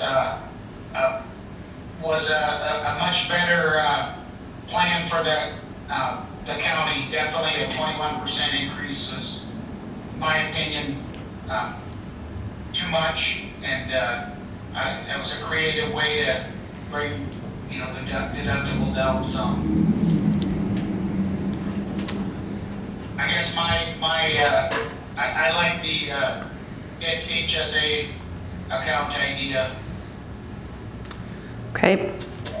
I also support, From any of the department heads on this, or have you received any feedback on the plan? No. No, not yet. Thank you. Are we still gonna, to have the 3 plans, but the employee to choose, right? Exactly. So it's up to the employee at this point. The county is essentially saying, we will pay $693.15. You pick a plan. And if you pick the cheaper plan, you get the difference of $40 in your HSA account. If you pick the more expensive plan, you get to pay an extra $50 about a month. So it does give a little flexibility. And again, the match of the $750 on the deductible would go for all 3 plans, not just one. Joe, are you back? Yeah, sorry about that. You're good. No, I support going to that higher deductible and then kind of incentivizing that HSA account. And then, still cost sharing that $750 deductible. I think in the end, it's a savings for, quite a big savings for the county. And it seems to be the way of the insurance world. Previous companies I worked for were doing similar, or taking similar paths. Yep. So at this time, we need to approve this plan. And I'm trying to think of how best to make a motion to do it. I wonder if in the motion to approve the Blue Cross, I think that's all, but also add in there with employees' choice of what, I don't know how to word it, that they could choose their own, the plan between the 3 plans. I think that would work.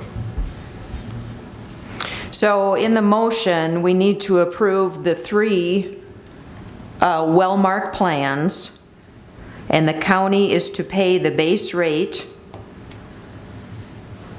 for, and I'm wondering if that, I wish Julie was here to clarify one thing, but I think we can do it without it. So what I guess what I would suggest is we approve the 3 well-marked plans with the employee getting to choose any one of the plans, and the county will pay the $693.15.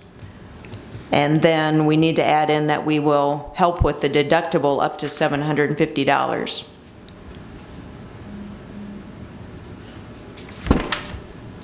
So I don't know who wants to volunteer to do that one.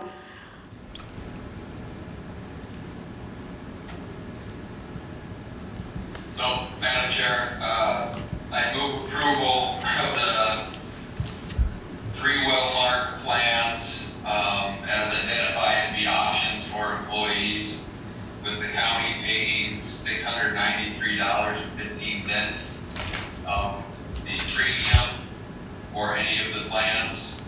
The county will also pay $750 towards deductible for anybody who maxes out their deductible.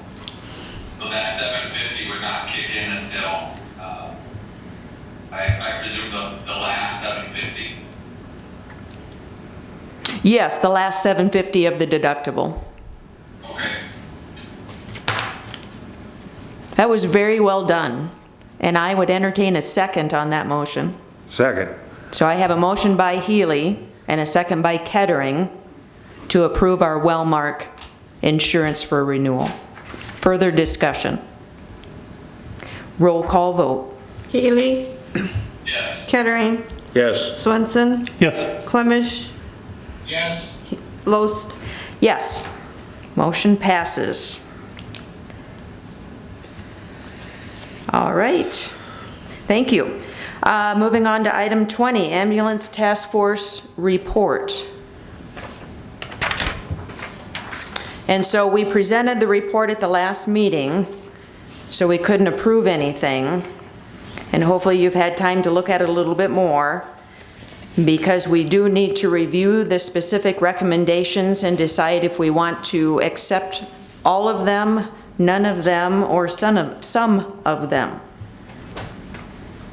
So I'll open it up for questions about the Ambulance Task Force report.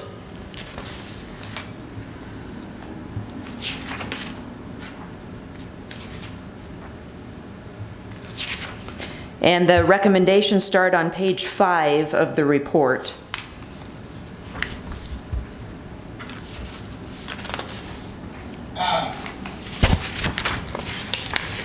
could you, the first one, lobby for an essential service?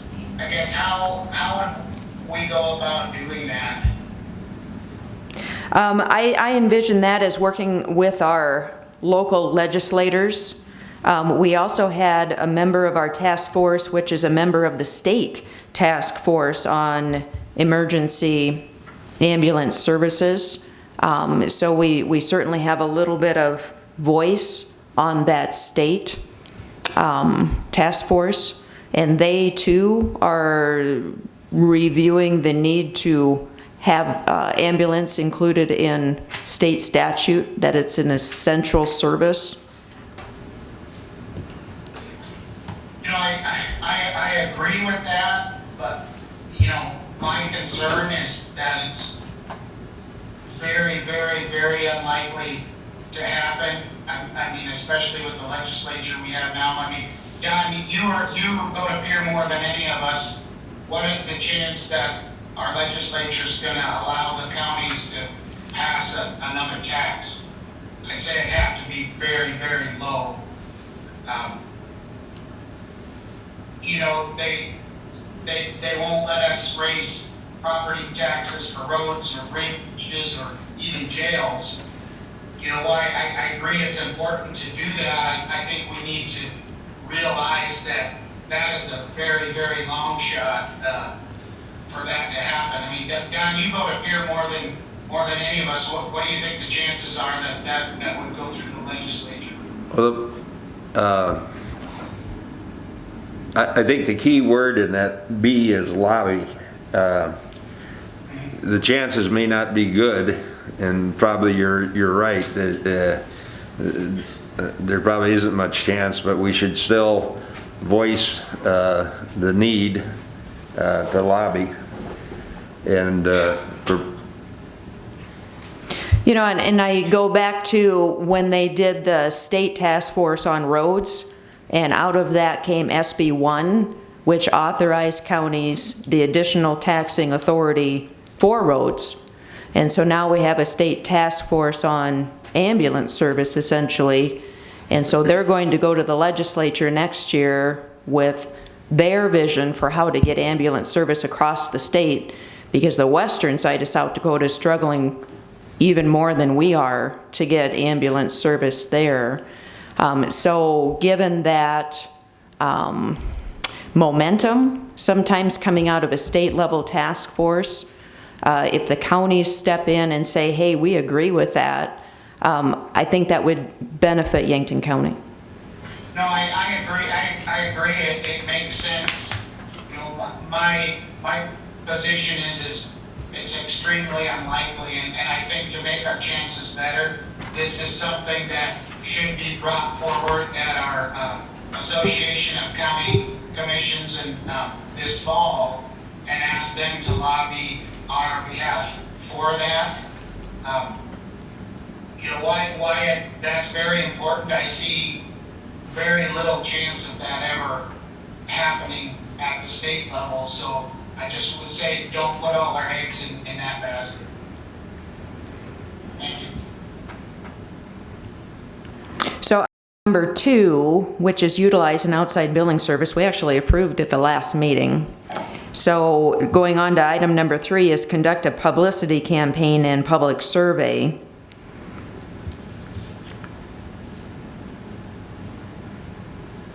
Any comments on whether we feel that is a good thing to do or not? I feel very strongly that that's a good thing to do, because I don't think the public knows and understands the cost and the services they're getting. You know, and part of that, why that was brought up is, as we were sitting in the task force, the members sitting there assume how the public feels about our ambulance service, but, you know, we thought maybe a survey would be, a survey to get the public's opinion on, I don't know how they rank the ambulance service or find their importance, and essentially trying to put eventually put dollar figures to it.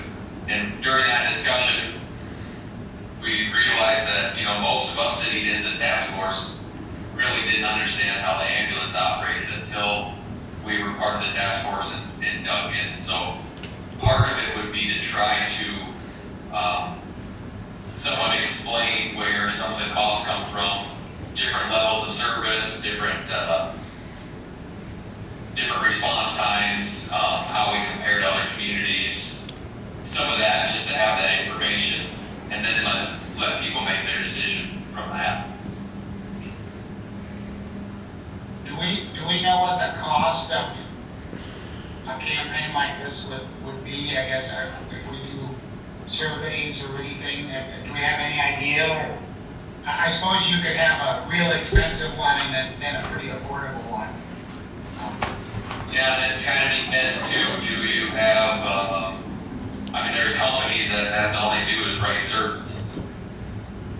We kind of discussed that it would be worth getting a quote and looking at, you know, if it's an absurd amount, then it just isn't going to work. But if it seems, you know, seemingly affordable and we can see a benefit or a potential payoff, you know, then I would feel it's worth it. But, you know, if we feel approving that on this recommendation list here tonight, we'd probably go forward with, you know, generating costs and some of that.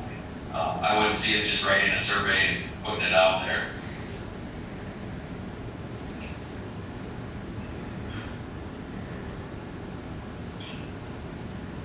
Okay.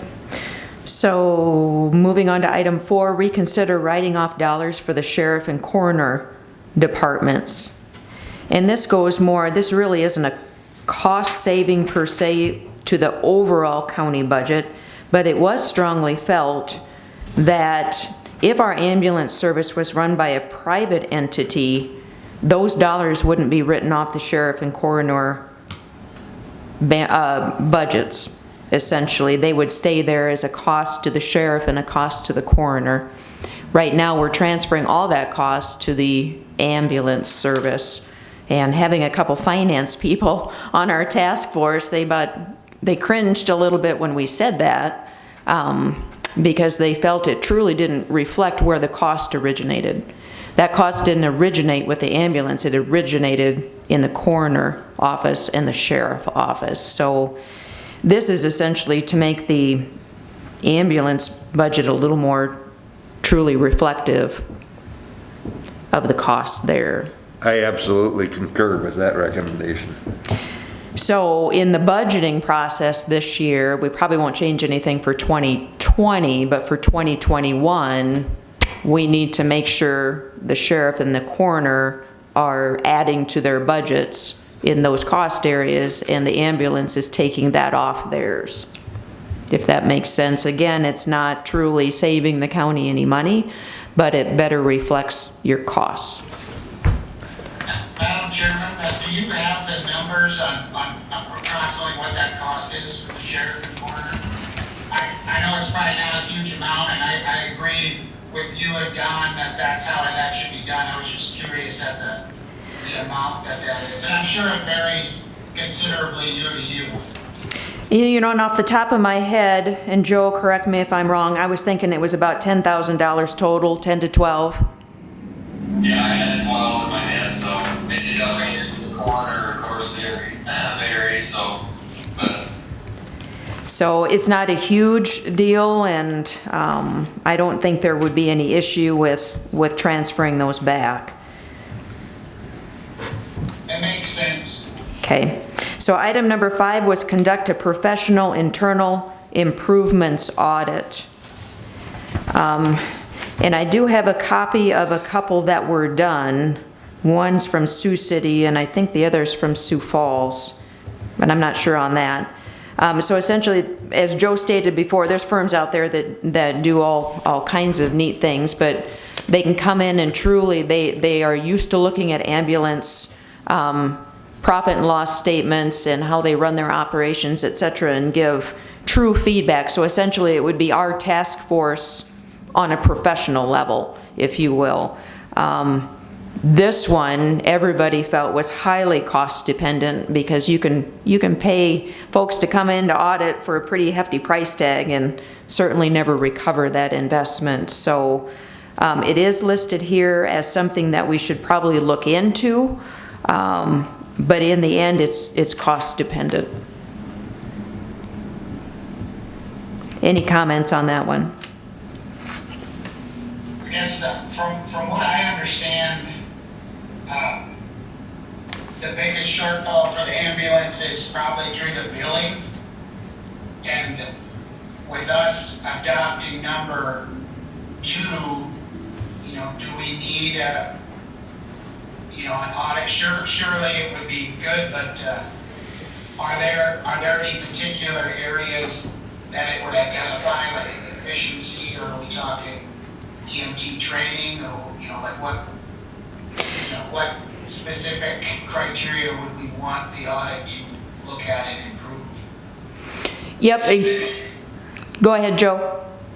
I think they look at, operational costs, overhead, our staffing levels, how overtime, numbers of employees, waste within our supplies, that kind of stuff.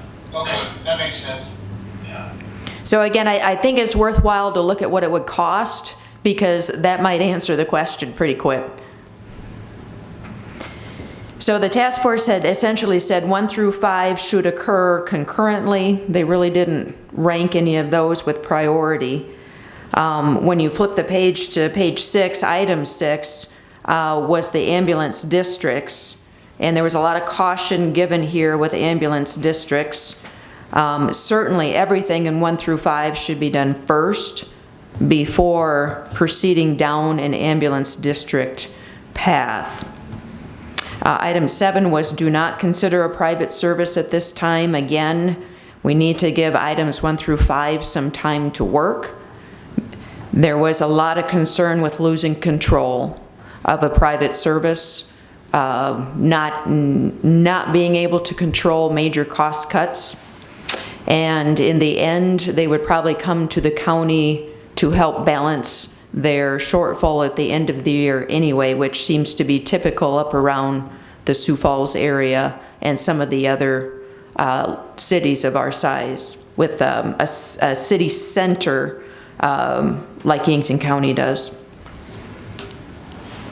And then item 8 was conduct this review periodically. So any questions on 6, 7, or 8, which is on page 6? How long would we give number 1 to go through?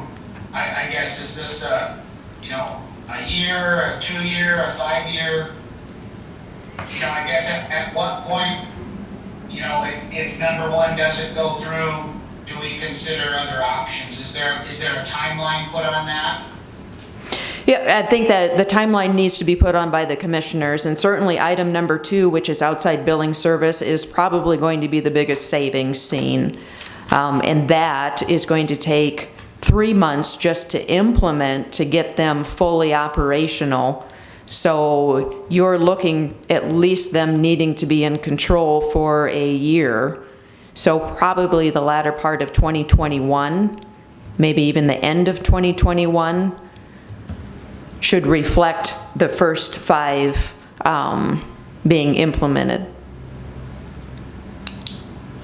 Was there any discussion, or were there any evaluations of the number of calls? I know we have a lot of calls, but not every call needs an ambulance, and how are they dispatched? Does the dispatcher say we need an ambulance, or does the ambulance self-dispatch them, or how does that work? How does an ambulance get called to go to the scene of an accident, per se? Yep, so my understanding is certainly the dispatch screens the call, and if the person on the end of the line says, I need an ambulance, I believe we are required to go because we are the 911 provider. So I don't think you can probably say, if someone truly says, I need an ambulance, I believe we have to go. Yeah, no, I'm not saying that. I'm saying, if the dispatcher says go, absolutely go. But I wondered what the criteria was. So does the dispatcher dispatch an ambulance to every accident or event, or what is the criteria the dispatcher uses to say, okay, we need an ambulance at this call, but not necessarily this one? Yep, so we are fortunate that Mr. Hawkins hung around in the hallway. So you're going to get the professional answer now. Okay, if I understand the question right, is that, I guess maybe ask your question again, because it was kind of hard to hear in the hallway. Sure. I said, when a call comes into the dispatch, is the dispatcher, are they the person that says, yes, we need an ambulance on this call, not on this one? Certainly, medical emergencies, I understand, but, a little fender bender in the high school parking lot. Does an ambulance go to that? I'm asking the question because I don't know. Okay, well. What would determine whether or not an ambulance would go to this call as opposed to not going? All right, it's kind of hard for me to speak for dispatch because I'm not at one of the dispatchers, but if we'll use a motor vehicle accident as one example, when someone calls in a 911 call and it's a motor vehicle accident, the dispatchers have a number of questions they ask, and one of the questions is, anybody hurt? If they say nobody's hurt, then they will refer to that as a signal 2 non-injury accident and roll law enforcement on there. Then when law enforcement arrives on scene, they arrive on scene. Or the patient can then complain of neck pain, and because they're law enforcement, not medical, they will request an ambulance to come out and evaluate the patient. So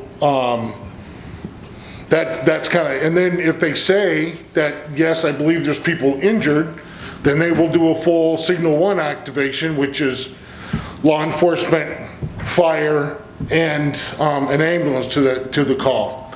Now, when it comes to medical emergencies, someone will call and say, I'm having trouble breathing, or I twisted my ankle, I need an ambulance. There's no codified law that allows them to say, no, you don't need one. So they have to dispatch the ambulance. And then we arrive on scene, make that evaluation. The patient then may say, no, I don't want to go, or a whole lot of different avenues. But once that 911 call has been placed, they really don't have the ability to tell that patient, over the phone, to tell them they don't need an ambulance. Does that answer the question? That makes sense. Thank you for clarifying that for me. You bet. Thanks, Steve. Other questions?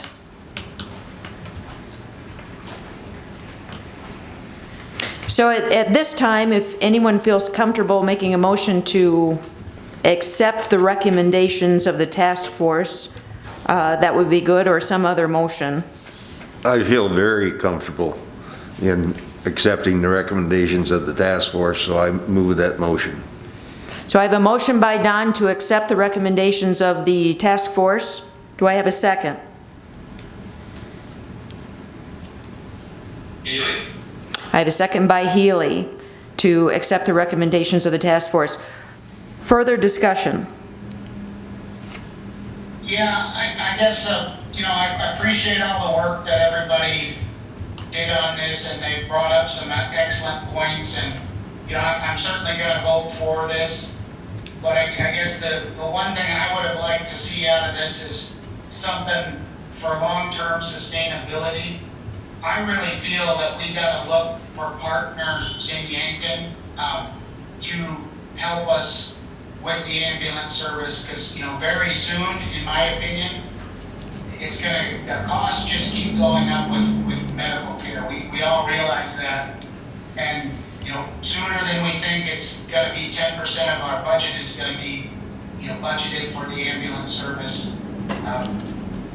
So I think, I wish a part of this was looking at like what so many other communities have done and partner either with the city or the hospital or somebody to just help share this burden, because the service is too important, for everybody in our community.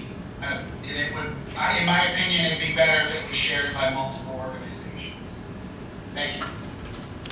Dan, I don't know if you remember a long time ago, Sherry Loest and I were invited over to City Hall by Amy Leon, and we had a nice discussion there about it. But then later on, she put out an email to everybody, or I shouldn't say everybody, to us, after she had contacted all the other city commissioners, and I can't say it verbatim, but it was that the city was not interested, and I know that was before your task force, but about 80% of the calls come from the city limits, is my understanding, for ambulance service, and for the city to not be interested in it, it is disheartening, because we're carrying a load. So I know that you've talked later, and that was old hat, that it was a long time ago, but I just want to let people know that. It's a very important service. I just want to make sure that we can keep it, for the long haul. If costs keep going up, our budget at the county isn't able to absorb this all by ourselves, and we need an ambulance service. Yes, we do. To keep it, and so sustainability is super important to me. Thank you. I think item 8B is in Boyd addresses that concern, Dan, and we need to really, the focus of that task force, one of the focuses was how do we control rising costs and cabin, and part of that is, if costs continue to escalate, then we reconvene and we start having those discussions. Yeah, I think that's a good point. I'm glad you guys put that in there. Would another trigger point be, like a certain percent of the budget? If the ambulance reaches, 8% of the budget or 10% of the budget. I know this is for a 10% increase. Is that from one year to the next year? Is that what that means? It's stated as the 4-year average gap in expenses and income. And I would just say, if we, go along and we stay below that 10%, but we feel that the costs are, consuming too much of our budget at any time, we can call the task force together again. I think there's a couple things that we have to keep in mind here. This is Kettering. One is that if you go by billing versus payment and use that as the loan measure, we're not very accurate, because our rates are not necessarily based on exact costs. Is that correct? Yeah. So we may not, if we're looking just at the bills not paid, the percent of the income not paid, the gap, then that may or may not be an accurate measure of what it costs to have the ambulance service. And secondly, what we're all talking about here is there's always two sides to address budgets, an income side and an expense side. And what we really need to do is concentrate on economic development in the county so that we don't run into the problem that you're talking about. All right, with that, are we ready for a vote? Roll call vote. Kettering, Yes. Healy, Yes. Clemish, Yes. Swenson, No. Loest. Yes. Motion passes, report is adopted. Moving on to item 21, floodplain development permit. Dan, you had wanted to do some work on this. Yeah, before we talk about, Did you want to start, Gary? yeah, I'll go ahead and start. Before we talk about proposed fee changes, just wanted to let everybody know what the floodplain development permit is for. This is a requirement that FEMA has for the community that's one of the things that allows us to have flood insurance in the community. And so floodplain development permit is required for any man-made change to improved or unimproved real estate, including but not limited to buildings or other structures, mining, dredging, filling, grading, paving, excavation, or drilling operations, or storage of equipment or materials. So with that, Commissioner Clemish has some proposed fee changes that we can discuss from there. Thank you, Mr. Vetter. Yeah, and he said it right, that if we're going to have flood insurance, these are FEMA's rules, and we really don't have a choice to follow them. And so we need to have these floodplain development permits, and it's up to us the amount that we're going to charge for them. Right now, it's set at $100 for one of these permits. My proposal would be to reduce that in order to, I guess, raise compliance. And so I'm going to give you guys 3 different options. And talking to you guys in the past, it seems like we all agree that if somebody's building a new home or doing some substantial remodeling or something like that, there's more to that permit, so it should stay at the $100. Less intensive things such as excavating, filling, dredging, or land clearing and grading, that should probably be a cheaper permit. And so I figured in that area, $25 was reasonable. It was agreed, talking with Mr. Vetter, and I spoke with other commissioners, that we need to charge something for one of these permits. And so option A would be for new construction, buildings, houses, paving, drilling, driving of piles, mining, and permanent storage would still be $100. Modification or improvements to existing structure, one option would be to reduce that to $50, and we keep excavation, filling, dredging, and land clearing and grading to $25. Option B would still be keep the construction, paving, driving, mining, and permanent storage of materials at the $100. The next option would be to bring modification or improvements down to the $25, along with excavation, filling, dredging, and land clearing. And option C is similar to that one, construction of new construction, building, housing, and modifications to existing structures, along with paving, driving of piles, mining, and permanent storage of materials. That would all be $100, while the excavation, filling, dredging, land clearing, and grading would be the $25. Speaking with Mr. Vetter, option C is what we recommend to the commission. 3 different levels, like option A of 150 and 25. that just seems a little bit too confusing. We would recommend just two price points, $100 and the other $25. And so I guess my recommendation to you guys is option C, but I'm here to listen to your input. Dan, would you repeat C again then? Yeah, C would be new construction of new structures, buildings, houses, and also modifications or improvements to those structures. It also would include paving, drilling, driving of piles, mining, and permanent storage of material or equipment. All of that would be $100. And then the excavation, filling, dredging, and land clearing and grading would be at the $25 mark. It would be reduced. And really, from what I've seen, most of the complaints we've gotten are from the, people just wanting to get their drainage ditch to flow a little bit better. And so I think this reduced fee would help with that. Okay. Any questions for Dan?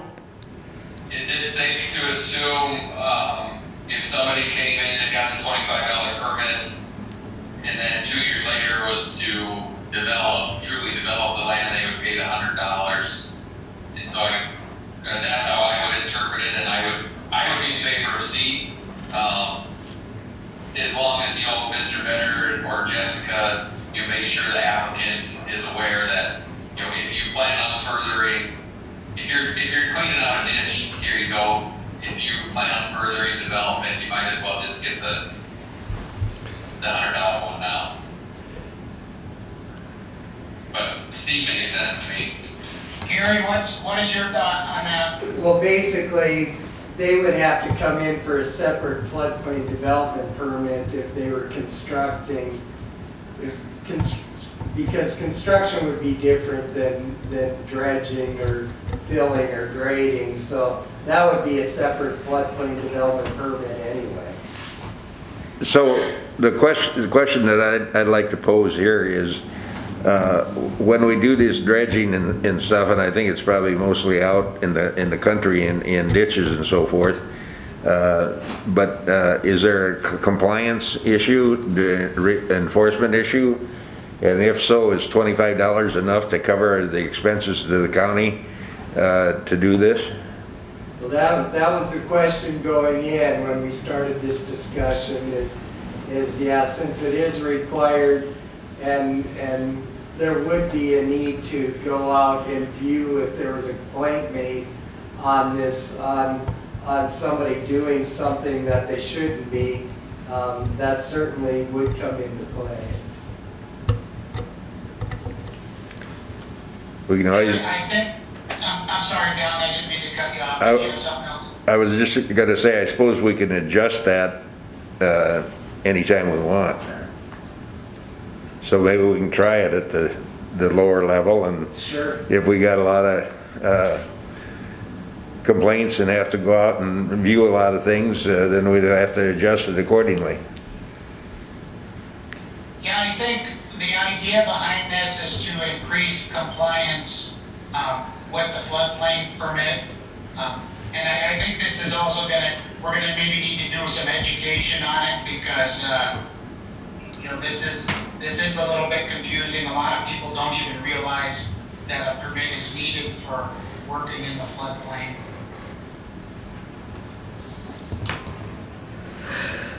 If there's no further discussion, I would entertain a motion. I would move that we accept option C as described by Mr. Clemish. Do I have a second? Healy. I have a motion by Kettering, a second by Healy, to approve the change in fees to a two-level system, option C, which was $100 for new construction, building modifications, paving, drilling, piles, permanent storage, and the $25 would be for excavation, land clearing, etc. Further discussion. Roll call vote. Kettering, Yes. Healy, Yes. Swenson, No. Clemish, Yes. Los. Yes. Motion passes. Item number 22, agenda meeting policy. Mr. Clemish. Thank you, Madam Chairman. I just guess I wanted to ask a question and get clarification. I know this is our policy and it's something we certainly always try to do. But I guess my question is, are we as commissioners, are we allowed to add things to the agenda after the Wednesday at 3? And also then with department heads? I guess I just want to know how close we're going to follow this policy. You know, because if we're going to follow it to the letter, us as commissioners and us as department heads, the way I read it, should really be doing a request to be on the meeting and fill out all the paperwork and those types of things. And I'm not sure if that was the intent of the policy.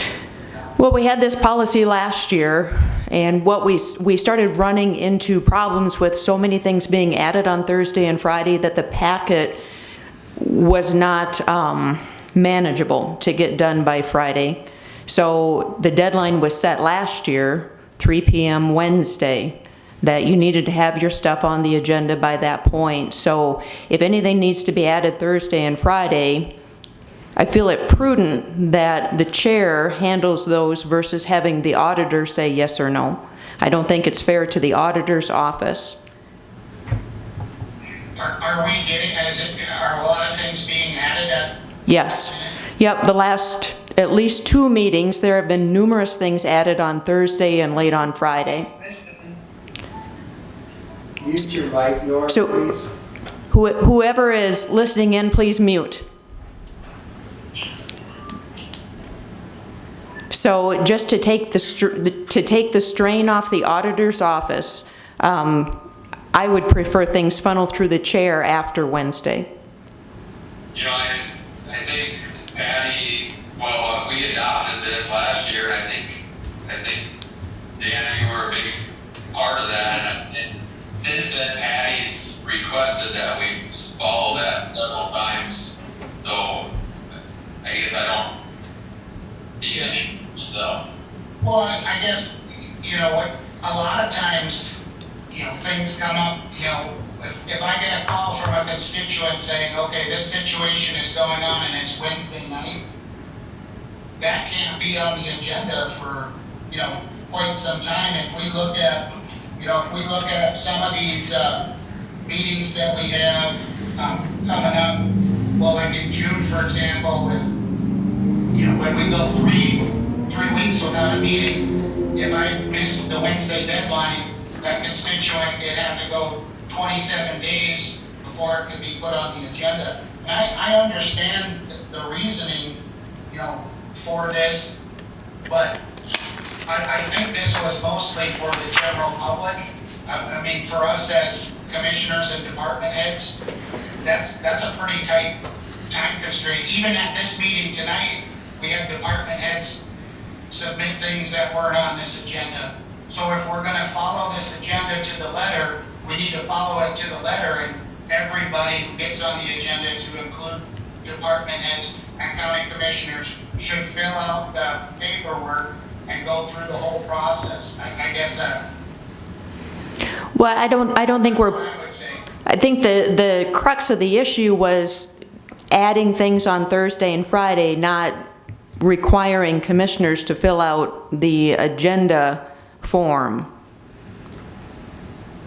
And this was a big thing last year, and we tried to hold ourselves to that last year, and the last couple meetings we have not been holding ourselves to that date.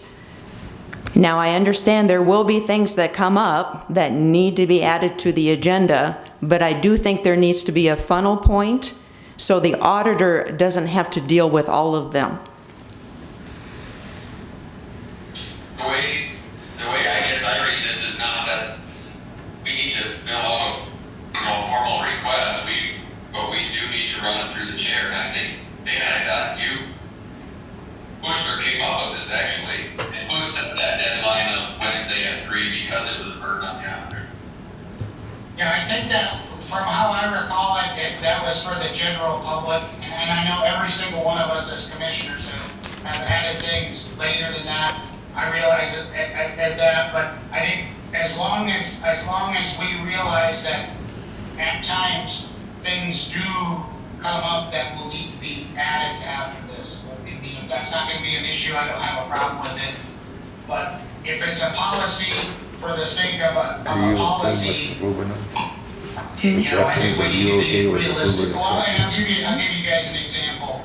Last year, I believe it was late on Wednesday, we got a call from, well, Mr. Roger Hartz, he's since passed, but he called us about all those new no-through trucks on Deer Boulevard. And we were able to put that on the agenda Tuesday and get a no-through trucks resolution on that. If we'd be following this policy as it is right now, and say this was in June, again, with 5 Tuesdays, we would go 27 days before we could have something like that on the agenda without calling a special meeting. Dan? But what you're doing, Dan, is you're assuming that the chair is going to say no. All this states is that all agenda items go through the chair, so there's one point of contact, and I think that was our intention when we voted on it. That's not what happened last year, but I'm fine with it, and if that's how we want to do it, I understand. I just wanted some clarification on it. Okay. Thank you. All righty. So item 23, Mr. Swenson. Yeah, Cell thank you. phone usage. Thank you. Commissioners Loest and Healy and Clemish were not here when State's Attorney Rob Clemish and I rewrote the cell phone policy a few years ago. It was badly outdated and it's changed now, and it's basically no using the cell phone while you're driving, or have a hands-free device so that you don't have to, use your hands, right, Rob? Well, anyway, I've noticed a few violations of county employees, but I'm not here to turn anybody in. I'm not here to say anything. I noticed people on truckers texting, people texting, not county employees, just on the average, and it's just everybody's kind of fixed on this COVID-19, and I think everybody's just a little out of place. So I just want to mention that we need to be safe. Safety is no accident, and the life you save might be your own with texting or driving. I will cite one example. Dan, can you see me? Joe, can you see me, or can you just hear me? We can see you here. You can see me? Oh, good. Because it's just this one example. Like I said, I've seen over-the-road truckers texting and everything, and I guess it happened, it must have been, it was right after one of our meetings we had here during the day. And I left the parking lot, and there was Dan, I'm going to use you as an example because you got a minivan. You know how you got the bucket seats, and I got four-wheel drive, you can see right back down through. And anyway, this person was, if you can see me, they were, I'm going to stand up here, they were holding the phone like this and talking, and I waited behind them for quite a while in the alley there next to the VFW, and so I thought, well, they're going to go one way or the other, or go straight, because there was no turn signal on. So anyway, then pretty soon the minivan took off and went east, and I live east, so I just went that way too. Anyway, the individual was holding his cell phone like this, and I could see their lips move, and anyway, all of a sudden the minivan, the brake lights came on, and so I hit my brakes and come to a dead stop, and the minivan made a right-hand turn into the warehouse by the, right down there by the bridge. And unfortunately enough, it was State's Attorney Rob Clemish. So like I said, I'm not here to turn anybody in, but you co-authored the cell phone policy, and we all need to follow our rules. So, and you can deny it, but the time of your cell phone is on here. So anyway, please don't do that. The life you save might be your own or somebody else's. Let's just all be really a little more conscious on being safe. Thank you, Gary. Public comment. Just one quick thing. I'll go back up like you're supposed to. Madam Chairman, I object to public, to a county commissioner speaking during public comment. You're not supposed to talk during public comment. Anyway, I didn't set this precedence. State's Attorney Rob Clemish set the precedence for bashing people in public comment. He did it here, then Sherry Lose did it that same meeting about the tapping, or whatever it was, and the emails and everything. I'm just following the precedence that was set. I don't like doing it either. I don't think it's in force either. And the other thing that Commissioner Healy, you said that we didn't have time for public comment for, I don't see too many people ever on the list, but like I said, the one that set the precedence for doing this during comment for employees was your state's attorney, Rob Clemish, set the precedence. And it might be against the policy and everything, but if he wouldn't have started it, I wouldn't be up here today. So thanks a lot, and drive safe, stay off the cell phone. You know, so I think at this time, we're probably even on that, so I do agree that we're at commissioner updates right now, 7:45, and this is the time where we need to kind of update things, and I think the score's kind of settled. Rob and I did speak during public comment. We did it once, and we've had some rebuttal from Commissioner Swenson on several occasions, so I think at this point we're kind of even on that. So maybe as a group of 5 commissioners, we can decide to not do that in the future, as Mr. Healy has so suggested, and to save our comments for commissioner updates during this period. Would that be fair, Commissioner Swenson? I agree, Madam Chairman. Commissioner Swenson, would that be fair? No, because the state's attorney he's an attorney, and he gets paid $80,000 a year, and he's got 2 assistants that's making about the same amount of money.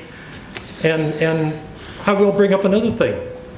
We had their meeting on Friday, and I tried to go up here today on the first public comment because that meeting wasn't taped, and you said that about when we reduced the taxes, or tried to reduce the taxes on various people that were actually targeted in Yankton, and the farmers and the people that live out in the country with the hog barns. I took 5 pictures here that day, and I don't know if he was required to or not, but we did have some legal questions, and we didn't have a state's attorney here on Friday. Took pictures right here of your empty desk and that clock, and I got every one of them from 12:30 to 4 or 16:20 hours. You weren't here. Maybe you weren't supposed to be here, but we did have some legal questions. It would have been nice just to be able to call you, or one of your 2 assistants. Well, So that's why I did it, because it's transparency, and you 3 people campaigned on transparency, and you also campaigned on no hog barns, and to keep our pristine county clean. And I got your ad here from 2 years ago when you ran, or a year and a half. So it's just transparency, and that's what you want. That's what the public is crying for. I've been out all the time, and the people are saying, what's going on? What's going on? Commissioner Swenson? Yeah, thanks. Please, thank you. And to State's Attorney Clemish's defense, he was not asked to be here. I don't believe you've been here in the past. And we certainly, I'm sure, could have called him, but we chose not to call him. Are there any, go ahead, Rob, did you have anything to add? No, Sherry, that's the same. I didn't know there was a meeting, and I haven't been asked, and I'm happy to be here, like I said before. Yep. You all have my cell phone, and I'm happy to answer any questions at any time, and I include even after hours or on weekends. I'm happy to do that. Yep, exactly. Are there other commissioner updates during this time? Yeah, I got one more. I've got a conference call tomorrow with Washington, D.C. You know that back in September last year, I drove out to Washington, D.C. after I was invited by the White House all 66 counties, all commissioners from South Dakota were invited. Matter of fact, all 50 states were invited, and this was over a time period of quite a long time.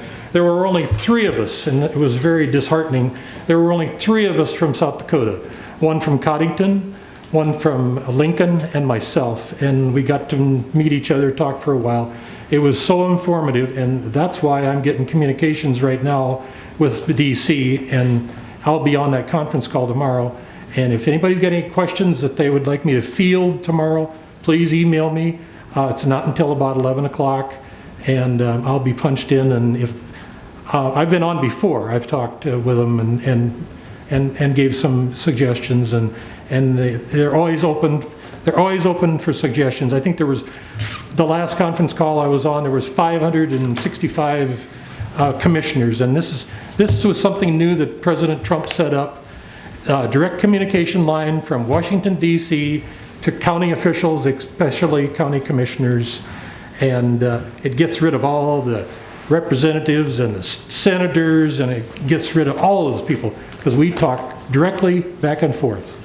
Okay. And I've been keeping informed of all our flood damage, all of our road conditions, our bridge conditions, and I've still got promises that I'm going to try to make them keep even after this COVID-19. But I'll be on the conference call tomorrow, and if somebody wants to have a question, feel free to contact me.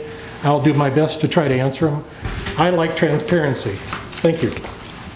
Dan or Joe? Yeah, Madam Chair, there's going to be a working session for planning and zoning Thursday. As of now on the agenda, we're going to discuss some subdivision regulations and plating and some of the cleanup items that we've talked about, I guess, just errors in the ordinance. And then we'll probably go into continuing our discussions that we started on Article 5. Okay. At what time? What time's that at, Joe? That's at 7 p.m. Okay. Dan? I don't have anything, same as what Joe said. Thank you. Okay. Don? No? All right. Well, with that, I would entertain a motion to go into executive session for litigation, South Dakota Codified Law 125-2, Subpart 3. Second. We've got a motion by Healy, second by Kettering. Discussion? Roll call vote? Healy, Aye. Kettering, Yes. Clemish, Yes. Swenson, Yes. Los. Yes, we are now in executive session. Okay, I would entertain a motion to come out of executive session. So moved. Second. I have a motion by Swenson, second by Healy to come out of executive session. Roll call vote. Swenson, Yes. Healy, Yes. Kettering, Yes. Clemish, Yes. Los. Yes. So we are out of executive session.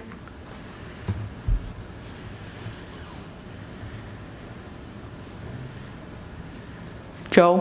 Oh, go ahead. I'd like to make a motion to authorize Anthony Lamb to proceed as discussed on settlements with JHGAS Farms. Second. I have a motion and a second to approve a settlement with JHGAS Farms. Further discussion? Could you explain what those initials mean? I don't know what those mean. Don, do you know what they mean? I believe it's the first initial of each member of the family. So it's Gunnarson's, is that correct? John Gunnarsson, okay. Roll call vote. Healy Yes. and Kettering, and Don seconded, right? Yes. Yes. Kettering, Yes. Swenson, No. Clemish, Dan? I'm going to abstain from voting. Why? You're supposed to do that at the beginning of the meeting. Do you have a financial or non-financial conflict of interest?